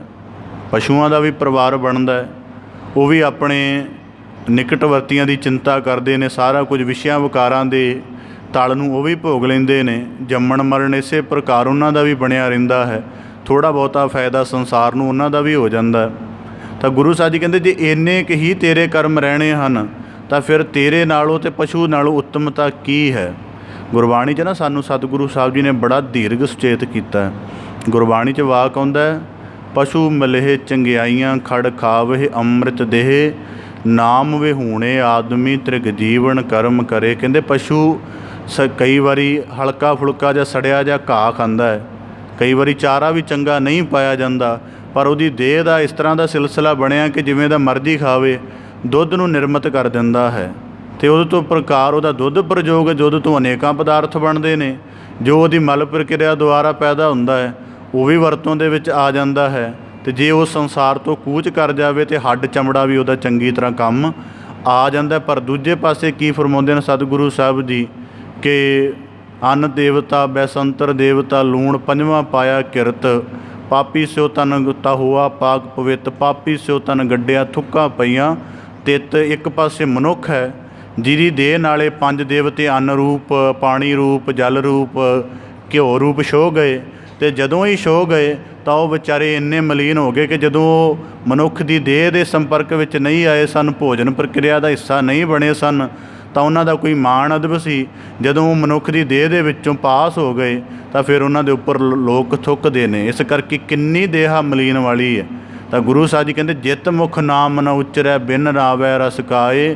ਅਤੇ ਜਿਹੜੇ ਮਨੁੱਖ ਦੇ ਵਿੱਚ ਪਰਮੇਸ਼ਵਰੀ ਰਸਨਾ ਦੀ ਉਸਤਤ ਨਹੀਂ ਹੁੰਦੀ, ਉਹਨਾਂ ਸਾਰੀਆਂ ਸ਼ਗਲ ਦਾਤਾਂ ਦਾ ਧੰਨਵਾਦ ਨਹੀਂ ਹੁੰਦਾ। ਤਾਂ ਗੁਰੂ ਸਾਹਿਬ ਜੀ ਕਹਿੰਦੇ ਜੇ ਇਹ ਚੀਜ਼ ਨਹੀਂ ਹੁੰਦੀ ਤਾਂ ਅਸਲ 'ਚ ਥੁੱਕਾਂ ਉਹਦੇ ਉੱਪਰ ਨਹੀਂ ਪੈ ਰਹੀਆਂ ਜਿਹੜਾ ਮਲ ਪ੍ਰਕਿਰਿਆ ਹੈ, ਅਸਲ ਦੇ ਵਿੱਚ ਉਸ ਮਨੁੱਖ ਦੇ ਪੈ ਰਹੀਆਂ ਨੇ ਜਿਹਨੇ ਇਸ ਦਾਤਾਂ ਨੂੰ ਗ੍ਰਹਿਣ ਕਰਦਿਆਂ ਹੋਇਆਂ ਉਸ ਦਾ ਤਾਰ ਦਾ ਸ਼ੁਕਰਾਨਾ ਕਰਕੇ ਅਤੇ ਬੰਦਗੀ ਨੇਮ ਤਹਿਤ ਉਹਦਾ ਧੰਨਵਾਦ, ਉਹਦਾ ਚਿੰਤਨ ਕਰਕੇ ਉਹਦੀ ਸਿਫਤ ਸਲਾਹ ਨਹੀਂ ਕੀਤੀ ਹੈ। ਇਸੇ ਪ੍ਰਕਾਰ ਗੁਰੂ ਸਾਹਿਬ ਜੀ ਫਰਮਾਉਂਦੇ ਆਤਮ ਰਤੰ ਸੰਸਾਰ ਗਹਨਤੇ ਤੇ ਨਰ ਨਾਨਕ ਨਿਫਲਹ, ਕਿ ਜੇ ਇਤਨੀਆਂ ਦਾਤਾਂ ਭੋਗ ਰਹੇ ਹਾਂ ਤਾਂ ਇਹਨਾਂ ਦਾਤਾਂ ਦਾ ਇਵਜ਼ ਵੀ ਚੁਕਾਉਣਾ ਪਏਗਾ। ਕਿਸ ਰੂਪ ਦੇ ਵਿੱਚ?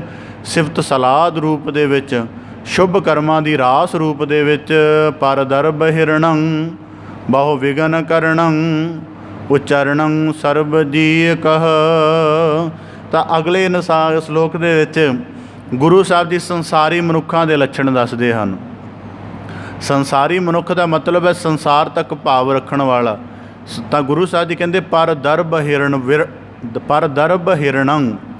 ਦੂਜੇ ਦੇ ਧਨ ਨੂੰ ਚੁਰਾ ਲੈਣਾ, ਦੂਜੇ ਦੇ ਧਨ ਨੂੰ ਚੁਰਾਉਣ ਵਾਲੇ, ਅਜਿਹੀ ਲੋਚਾ ਰੱਖਣ ਵਾਲੇ। ਬਹੁ ਵਿਘਨ ਕਰਣੰ, ਅਤੇ ਦੂਜਿਆਂ ਦੇ ਰਸਤੇ ਦੇ ਵਿੱਚ ਰੋੜਾ ਅਟਕਾਉਣ ਵਾਲੇ। ਉਚਰਣੰ ਸਰਬ ਜੀ ਕਹ, ਅਤੇ ਆਪਣੇ ਮਿੱਥਿਆ ਬੋਲਾਂ ਕਰਕੇ, ਝੂਠੇ ਬੋਲਾਂ ਕਰਕੇ ਅਤੇ ਕੂੜ ਬੋਲਾਂ ਕਰਕੇ ਦੂਜੇ ਦੇ ਹਿਰਦੇ ਨੂੰ ਦੁਖਿਤ ਕਰਨ ਵਾਲੇ। ਗੁਰੂ ਸਾਹਿਬ ਜੀ ਕਹਿੰਦੇ ਇਹ ਸੰਸਾਰੀ ਪੁਰਖਾਂ ਦੇ ਲੱਛਣ ਹਨ। ਹੁਣ ਇਸ ਵਾਕ ਨੂੰ ਗਹਿਰਾ ਵਾਚੀਏ। ਉਦਾਹਰਨ ਦੇ ਤੌਰ 'ਤੇ ਤਕਰੀਬਨ ਬਹੁਤ ਘੱਟ ਮਨੁੱਖ ਹੋਣਗੇ, 100 ਦੇ ਵਿੱਚੋਂ 5-7 ਹੋਣਗੇ ਜਿਨ੍ਹਾਂ ਦੀ ਪੈਸੇ ਦੇ ਤੌਰ 'ਤੇ ਜੇਬ ਕੱਟੀ ਗਈ ਹੋਵੇ, ਬਹੁਤ ਘੱਟ ਹੋਣਗੇ। ਪਰ ਐਸੇ ਸਾਡੇ ਬੜੇ ਨਿਕਟਵਰਤੀ ਸੰਬੰਧੀ ਜਾਂ ਜਾਣਕਾਰ ਹੋਣਗੇ ਜਿਨ੍ਹਾਂ ਕੋਲ ਗੁਰਮਤਿ ਦੀ ਪ੍ਰਤੀਤ ਦੀ ਕੋਈ ਗੱਲ ਨਹੀਂ ਹੈ, ਬੰਦਗੀ ਨੇਮ ਦੀ ਕੋਈ ਸੂਝ ਨਹੀਂ ਹੈ, ਗੁਰਸਿੱਖੀ ਦਾ ਕੋਈ ਆਚਰਣ ਨਹੀਂ ਹੈ, ਗੁਰਮੁਖਤਾ ਦੀ ਕਣੀ ਨਹੀਂ ਹੈ ਇੱਕ ਜੀਵਨ ਦੇ ਵਿੱਚ। ਪਰ ਦਰਬ ਹਰਣੰ, ਉਹ ਦੂਜਿਆਂ ਦੇ ਫਿਰ ਅਧਿਆਤਮਿਕ ਧਨ ਦਾ, ਪ੍ਰਤੱਖ ਧਨ ਦਾ ਵੀ ਚਰਾਉਂਦੇ ਨੇ ਤਾਂ ਅਧਿਆਤਮਿਕ ਧਨ ਦਾ ਵੀ ਨੁਕਸਾਨ ਕਰਦੇ ਨੇ। ਕਿਸ ਪ੍ਰਕਾਰ? ਕਹਿਣਗੇ ਸਤ ਸੰਗਤ 'ਚ ਕੀ ਜਾਣਾ ਹੈ, ਆ ਜਾ ਮੇਰੇ ਨੇੜੇ ਬੈਠ ਜਾ। ਮੈਨੂੰ ਕਿਸੇ ਦਿਨ ਕਿਸੇ ਨੇ ਦੱਸਿਆ, ਮੈਂ ਕਿਹਾ ਜੀ ਤੁਸੀਂ ਸ਼ਾਮ ਨੂੰ ਪਹਿਲਾਂ ਆਉਂਦੇ ਹੁੰਦੇ ਸੀ, ਹੁਣ ਨਹੀਂ ਆਉਂਦੇ। ਕਹਿੰਦਾ ਹੁਣ ਥੋੜ੍ਹਾ ਯਾਰਾਂ ਦੋਸਤਾਂ 'ਚ ਬੈਠ ਜਾਂਦੇ ਹਾਂ। ਮੈਂ ਕਿਹਾ ਬਸ ਠੱਗ ਰਹੇ ਨੇ ਤੁਹਾਨੂੰ ਉਹ। ਤਾਂ ਇਸੇ ਪ੍ਰਕਾਰ ਗੁਰੂ ਸਾਹਿਬ ਜੀ ਕਹਿੰਦੇ ਪਰ ਦਰਬ ਹਿਰਣੰ, ਤੁਹਾਡੇ ਅੰਦਰ ਦਾ ਜਿਹੜਾ ਅਧਿਆਤਮਿਕ ਸਕੂਨ ਜਾਂ ਥੋੜ੍ਹੀ ਅਧਿਆਤਮਿਕ ਪਰਪੱਕਤਾ ਬਣੀ ਹੈ ਤਾਂ ਗੁਰੂ ਸਾਹਿਬ ਜੀ ਕਹਿੰਦੇ ਉਹਨੂੰ ਵੀ ਹਰਦੇ ਨੇ। ਪ੍ਰਤੱਖ ਧਨ ਤਾਂ ਚਰਾਉਂਦੇ ਹੀ ਚਰਾਉਂਦੇ ਨੇ, ਉਹਨੂੰ ਤਾਂ ਹਿਰ ਹੀ ਲੈਂਦੇ ਨੇ। ਜਿਹੜਾ ਤੁਹਾਡੀ ਅਧਿਆਤਮਿਕ ਜੀਵਨ ਦਾ ਸਕੂਨ ਬਣਿਆ ਹੁੰਦਾ ਉਹਨੂੰ ਵੀ ਚਰਾਉਂਦੇ ਨੇ। ਕਿਸ ਤਰ੍ਹਾਂ ਚਰਾਉਂਦੇ ਨੇ? 1 ਘੰਟਾ ਉਦਾਹਰਨ ਦੇ ਤੌਰ 'ਤੇ ਕੀਰਤਨ ਦੇ ਵਿੱਚ ਮਨੁੱਖ ਜੁੜਿਆ। ਜੇ 1 ਘੰਟੇ ਕੀਰਤਨ ਤੋਂ ਬਾਅਦ ਉਹਨੂੰ ਪੁੱਛ ਲਿਆ ਜਾਵੇ ਕਿ ਇਮਾਨਦਾਰੀ ਦੇ ਨਾਲ ਦੱਸ ਕਿੰਨਾ ਚਿਰ ਤੇਰੀ ਇਕਾਗਰਤਾ ਬਣੀ ਰਹੀ, ਕਿੰਨਾ ਚਿਰ ਗੁਰੂ ਸ਼ਬਦ ਦੇ ਨਾਲ ਲਿਵਲੀਨਤਾ, ਇੱਕ ਸੁਰਤਾ ਬਣੀ ਰਹੀ, ਤਾਂ ਉਹ ਯਕੀਨਨ ਕਹੇਗਾ ਵੱਧ ਤੋਂ ਵੱਧ ਬੜੀ ਸਾਧਨਾ ਵਾਲਾ ਹੋਏਗਾ, ਪਰਪੱਕ ਵਾਲਾ, ਤਾਂ ਕਹੇਗਾ ਕਿ 60 ਮਿੰਟਾਂ ਦੇ ਵਿੱਚੋਂ 30 ਮਿੰਟ ਜਾਂ ਹੱਦ 45 ਮਿੰਟ ਬਣੀ ਹੈ, 15 ਮਿੰਟ ਚਲੇ ਗਏ। ਦੂਜੇ ਪਾਸੇ ਜਿੱਥੇ ਨਿੰਦਿਆ ਵਾਲੀ ਕਿਸੇ ਮਹਿਫਲ ਦੇ ਵਿੱਚ ਬੈਠਾ, ਉੱਥੇ ਮਨ ਪੂਰਾ ਖੁੱਭਿਆ ਹੋਇਆ ਸੀ। ਮੈਂ ਕਈ ਵਾਰੀ ਦੇਖਿਆ, ਮੈਂ ਟੈਸਟ ਕਰਨ ਦੇ ਲਈ ਵੀ ਕਈ ਮਹਿਫਲਾਂ 'ਚ ਜਾਂਦਾ ਹੁੰਦਾ, ਤਾਂ ਖੁਦ ਸ਼ੁਰੂਆਤ ਕਰੀਦੀ ਹੈ। ਇੱਕ ਇਨਸਾਨ ਦਾ ਕੋਈ ਔਗਣ ਆਪ ਸ਼ੁਰੂ ਕਰੀਦਾ, ਅਗਲੇ ਇੰਨੇ ਉਤਾਵਲੇ ਬੈਠੇ ਹੁੰਦੇ ਨੇ 20 ਗੁਣ ਔਗਣ ਵੱਧ ਦੱਸਦੇ ਨੇ। ਤਾਂ ਗੁਰੂ ਸਾਹਿਬ ਜੀ ਕਹਿੰਦੇ ਇਸੇ ਪ੍ਰਕਾਰ ਪਰ ਦਰਬ ਹਿਰਣੰ, ਤੂੰ ਆਪਣਾ ਜੀਵਨ ਅਧਿਆਤਮਿਕ ਅਰਥਾਂ ਵਾਲੇ ਪਾਸੇ ਜੋੜਨਾ ਸੀ, ਆਪਣੇ ਹਿਰਦੇ ਨੂੰ ਸਿਫਤ ਸਲਾਹ ਦੇ ਨਾਲ ਰੰਗਣਾ ਸੀ। ਉਹੋ ਜੀ ਸੰਗਤ ਸੁਹਬਤ ਦੇ ਵਿੱਚ ਰਹਿ ਗਿਆ, ਉਹਨੇ ਨਿੰਦਿਆ ਦੇ ਰਸ ਨਾਲ ਤੈਨੂੰ ਭਾਰੂ ਕਰ ਦਿੱਤਾ ਅਤੇ ਬਾਅਦ 'ਚ ਮੁਸ਼ਕਿਲ ਕਹਿੰਦਾ ਕਿ ਮੇਰਾ ਹਿਰਦਾ ਨਹੀਂ ਜੁੜਦਾ।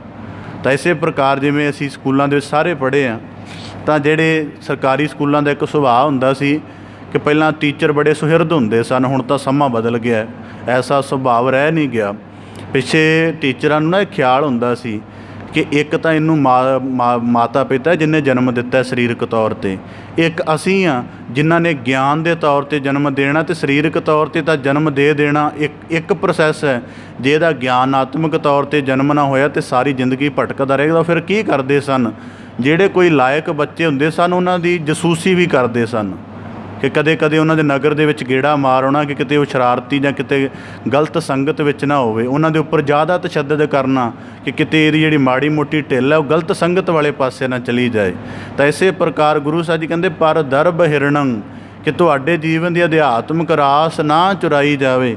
ਤਾਂ ਗੁਰੂ ਸਾਹਿਬ ਜੀ ਇਸੇ ਪ੍ਰਕਾਰ ਕਹਿੰਦੇ ਬਹੁ ਵਿਘਨ ਕਰਣੰ, ਫਿਰ ਐਸੇ ਹਨ ਬੜੇ ਵਿਘਨ ਵੀ ਪਾਉਣਗੇ। ਤਾਂ ਇਸੇ ਪ੍ਰਕਾਰ ਕਰਕੇ ਵਿਘਨ ਪਾਉਣ ਦਾ ਭਾਵ ਕੀ? ਹੁਣ ਵਿਘਨ ਕਿਵੇਂ ਪਾਉਣਗੇ? ਉਦਾਹਰਨ ਦੇ ਤੌਰ 'ਤੇ 40 ਮਿੰਟ ਕੀਰਤਨ ਸੁਣਿਆ, 40 ਮਿੰਟ ਨਿੰਦਿਆ ਸੁਣ ਲਈ ਹੈ, ਗੱਲ ਤਾਂ ਬਰਾਬਰ ਕਰ ਲਈ ਹੈ। ਹੁਣ ਹੋ ਸਕਦਾ ਗੁਰਬਾਣੀ ਉਨੀ ਇਕਾਗਰਤਾ ਦੇ ਨਾਲ ਨਾ ਸੁਣੀ ਹੋਵੇ। ਹੁਣ ਉਦਾਹਰਨ ਦੇ ਤੌਰ 'ਤੇ ਮੈਂ ਦੇਖਦਾ ਕਥਾਵਾਰ ਕਈ ਸਤਸੰਗੀ ਕਥਾ ਸੁਣਦੇ ਨੇ, ਬੜੀ ਕੋਈ ਇਕਾਗਰਤਾ ਨਹੀਂ ਬਣੀ ਹੁੰਦੀ, ਮਹਿਸੂਸ ਹੋ ਜਾਂਦਾ ਆਪਣੇ ਆਪ ਨੂੰ। ਤਾਂ ਗੁਰੂ ਸਾਹਿਬ ਜੀ ਕਹਿੰਦੇ ਜਦੋਂ ਉਹ ਕਰਮ ਬਰਾਬਰ ਕੀਤਾ ਹੈ ਤਾਂ ਹੁਣ ਉਹਨੇ ਵਿਘਨ ਪੈਦਾ ਕਰਨਾ ਹੈ। ਵਿਘਨ ਕੀ ਹੈ ਕਿ ਤੇਰੀ ਦੁਬਾਰਾ ਇਕਾਗਰਤਾ ਨਹੀਂ ਬਣਨੀ, ਦੁਬਾਰਾ ਤੇਰਾ ਉਤਨੀ ਇਕਸੁਰਤਾ ਨਹੀਂ ਬਣਨੀ। ਤਾਂ ਗੁਰੂ ਸਾਹਿਬ ਜੀ ਕਹਿੰਦੇ ਉਚਰਨੰ ਸਰਬ ਜੀ ਕਹ। ਅਤੇ ਫਿਰ ਜੇ ਇਸ ਯਤਨ ਦੇ ਨਾਲ ਉਹ ਤੇਰਾ ਕੁਝ ਨਾ ਵਿਗਾੜ ਸਕੇ ਸੰਸਾਰੀ ਬੰਦੇ, ਤਾਂ ਫਿਰ ਕੂੜ ਬੋਲਣਗੇ, ਤੇਰੀ ਮਾਣ ਹਾਨੀ ਕਰਨਗੇ। ਜਦੋਂ ਭਗਤ ਕਬੀਰ ਸਾਹਿਬ ਜੀ ਨੇ ਵਾਕ ਆਉਂਦੇ ਨਾ ਕਿ ਭਗਤ ਕਬੀਰ ਸਾਹਿਬ ਜੀ ਕਹਿੰਦੇ ਕਿ ਮੈਂ ਜੁਲਾਹੇ ਕੁਲ ਦੇ ਵਿੱਚੋਂ ਬੰਦਗੀ ਕਰਨੀ ਸ਼ੁਰੂ ਕਰ ਦਿੱਤੀ, ਅਤੇ ਅਧਿਆਤਮਿਕ ਜਗਤ ਦੇ ਹੀ ਬ੍ਰਾਹਮਣ ਲੋਕ ਜਿਹੜੇ ਸੰਸਾਰੀ ਸੁਭਾਅ ਵਾਲੇ ਨੇ, ਉਹਨਾਂ ਨੇ ਨਗਰ ਦੇ ਵਿੱਚ ਗੱਲ ਫੈਲਾਉਣੀ ਸ਼ੁਰੂ ਕਰ ਦਿੱਤੀ ਕਿ ਸ਼ੂਦਰ ਦੀ ਬੰਦਗੀ ਪ੍ਰਵਾਨ ਨਹੀਂ ਹੁੰਦੀ, ਸ਼ੂਦਰ ਨੂੰ ਪਰਮੇਸ਼ਰ ਦੀ ਪ੍ਰਾਪਤੀ ਨਹੀਂ ਹੋ ਸਕਦੀ। ਭਗਤ ਨਾਮਦੇਵ ਜੀ ਵਰਗਿਆਂ ਦਾ ਬੰਦਗੀ ਦਾ ਚਾਅ ਪ੍ਰਗਟਿਆ, ਅਗਲਿਆਂ ਮੰਦਰ ਦੇ ਵਿੱਚੋਂ ਤਿਰਸਕਾਰ ਕਰ ਦਿੱਤਾ। ਇਸੇ ਪ੍ਰਕਾਰ ਗੁਰੂ ਸਾਹਿਬ ਜੀ ਕਹਿੰਦੇ ਫਿਰ ਉਹ ਕੂੜ ਬੋਲ ਦੁਆਰਾ ਤੁਹਾਨੂੰ ਦੁਬਦਾ ਭਰੇ ਬੋਲ ਕਹਿਣਗੇ। ਹੁਣ ਉਦਾਹਰਨ ਦੇ ਤੌਰ 'ਤੇ ਮੈਨੂੰ ਖੁਦ ਨੂੰ ਐਸੇ ਬੜੇ ਮਿਲੇ ਨੇ, ਜੇ ਤੁਹਾਨੂੰ ਘੰਟਾ ਗੁਰੂ ਸ਼ਬਦ ਦੀ ਵਿਚਾਰ ਕਰਨਾ ਜਾਂ ਸਤਸੰਗਤ ਵਿੱਚ ਬੈਠਣ ਦਾ ਆਰਥਿਕ ਲਾਭ ਕੀ ਹੁੰਦਾ? ਸਭ ਤੋਂ ਵੱਡੀ ਗੱਲ ਹੈ, ਹੁਣ ਉਦਾਹਰਨ ਦੇ ਤੌਰ 'ਤੇ ਅੱਜ ਮਨੁੱਖ ਦੀ ਨਾ ਦ੍ਰਿਸ਼ਟੀ ਦਾ ਸਭ ਤੋਂ ਵੱਡਾ ਨੁਕਸ ਹੈ ਕਿ ਹਰ ਚੀਜ਼ ਨੂੰ ਅਰਥ ਪੱਖ ਨਾਲ ਜੋੜ ਕੇ ਦੇਖਦਾ ਹੈ ਕਿ ਮੈਂ ਗੁਰੂ ਘਰ ਵੀ ਬੈਠਾ ਅਤੇ ਉਹਦਾ ਵੀ ਮੈਨੂੰ ਆਰਥਿਕ ਪੱਖ ਹੋਵੇ। ਮਤਲਬ ਕਈ ਵਾਰੀ ਸੋਚਦਾ ਕਿ ਇੰਨੀ ਨੀਵੀਂ ਦ੍ਰਿਸ਼ਟੀ ਮਨੁੱਖ ਨੂੰ ਸਤਸੰਗੀ ਤਾਂ ਕੀ ਇਹਨੂੰ ਮਨੁੱਖ ਵੀ ਨਹੀਂ ਰਹਿਣ ਦੇਵੇਗੀ। ਉਦੋਂ ਤਾਂ ਗੁਰੂ ਸਾਹਿਬ ਜੀ ਕਹਿੰਦੇ ਉਚਰਨੰ ਸਰਬ ਜੀ ਕਹ। ਫਿਰ ਸਭ ਤੋਂ ਪਹਿਲਾਂ ਦੁਬਦਾ ਭਰੇ ਬੋਲ ਬੋਲਣਗੇ ਕਿ ਇਸ ਕਰਮ ਦਾ ਕੋਈ ਫਾਇਦਾ ਨਹੀਂ ਹੈ। ਜਦੋਂ ਦੁਬਦਾ 'ਚ ਬੰਦਾ ਪੈ ਜਾਏ ਨਾ ਤਾਂ ਉਹ ਕਦਮ ਛੱਡ ਬੈਠਦਾ ਹੈ।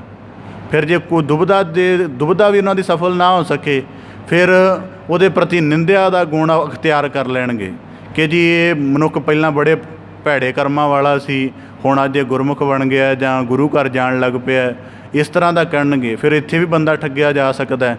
ਜੇ ਇੱਥੋਂ ਨਾ ਹੋਵੇ ਤਾਂ ਫਿਰ ਪ੍ਰਤੱਖ ਹੀ ਜਿਹੜੀ ਅੜਚਨ ਮਨੁੱਖ ਦੀ ਜ਼ਿੰਦਗੀ 'ਚ ਪਾ ਦਿੰਦੇ ਹਨ ਕਿ ਕਿਸੇ ਨਾ ਕਿਸੇ ਢੰਗ ਨਾਲ। ਤਾਂ ਗੁਰੂ ਸਾਹਿਬ ਜੀ ਕਹਿੰਦੇ ਇਹ ਸੰਸਾਰੀ ਮਨੁੱਖਾਂ ਦੇ ਲੱਛਣ ਹਨ। ਲਓ ਲਈ ਤ੍ਰਿਸ਼ਨਾ ਤਿਪਤ ਮਨ ਮਾਏ, ਕਰਮ ਕਰਤ ਸੇ ਸੂਕਰਹ। ਤਾਂ ਗੁਰੂ ਸਾਹਿਬ ਜੀ ਕਹਿੰਦੇ ਸੰਸਾਰੀ ਪੁਰਖਾਂ ਦਾ ਇੱਕ ਹੋਰ ਲੱਛਣ ਹੈ ਲਓ ਲਈ। ਜਿਤਨਾ ਆਪਣੇ ਯਤਨ ਨਾਲ ਪ੍ਰਾਪਤ ਹੋ ਗਿਆ ਹੈ ਉਹਦੇ ਤੋਂ ਬਾਅਦ ਵੀ ਪ੍ਰਪੰਚ ਕਰਦੇ ਹਨ।